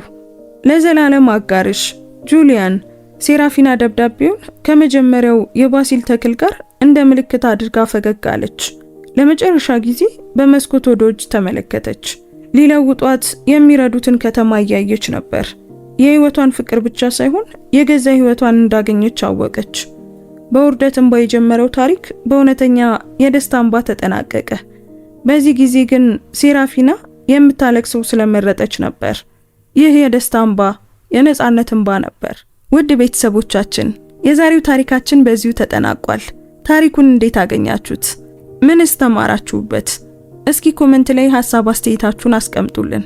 እዚህ ድረስ ከሰማችሁትና ከጨረሳችሁትም ጨርሻለሁ እያላችሁ ጻፉልን። አንዲት የደግነት ተግባር የሰውን ህይወት ትለውጣለች ብላችሁ የምታምኑ ከሆነም ላይክ እና ሼር በማድረግ ብዙዎች ጋር እንዲደርስ አድርጉት። እንደዚህ አይነት አስደናቂ ታሪኮችን መስማት የምትወዱ ከሆነ ደግሞ ሰብስክራይብ በማድረግ ቤተሰባችንን ተቀላቀሉ።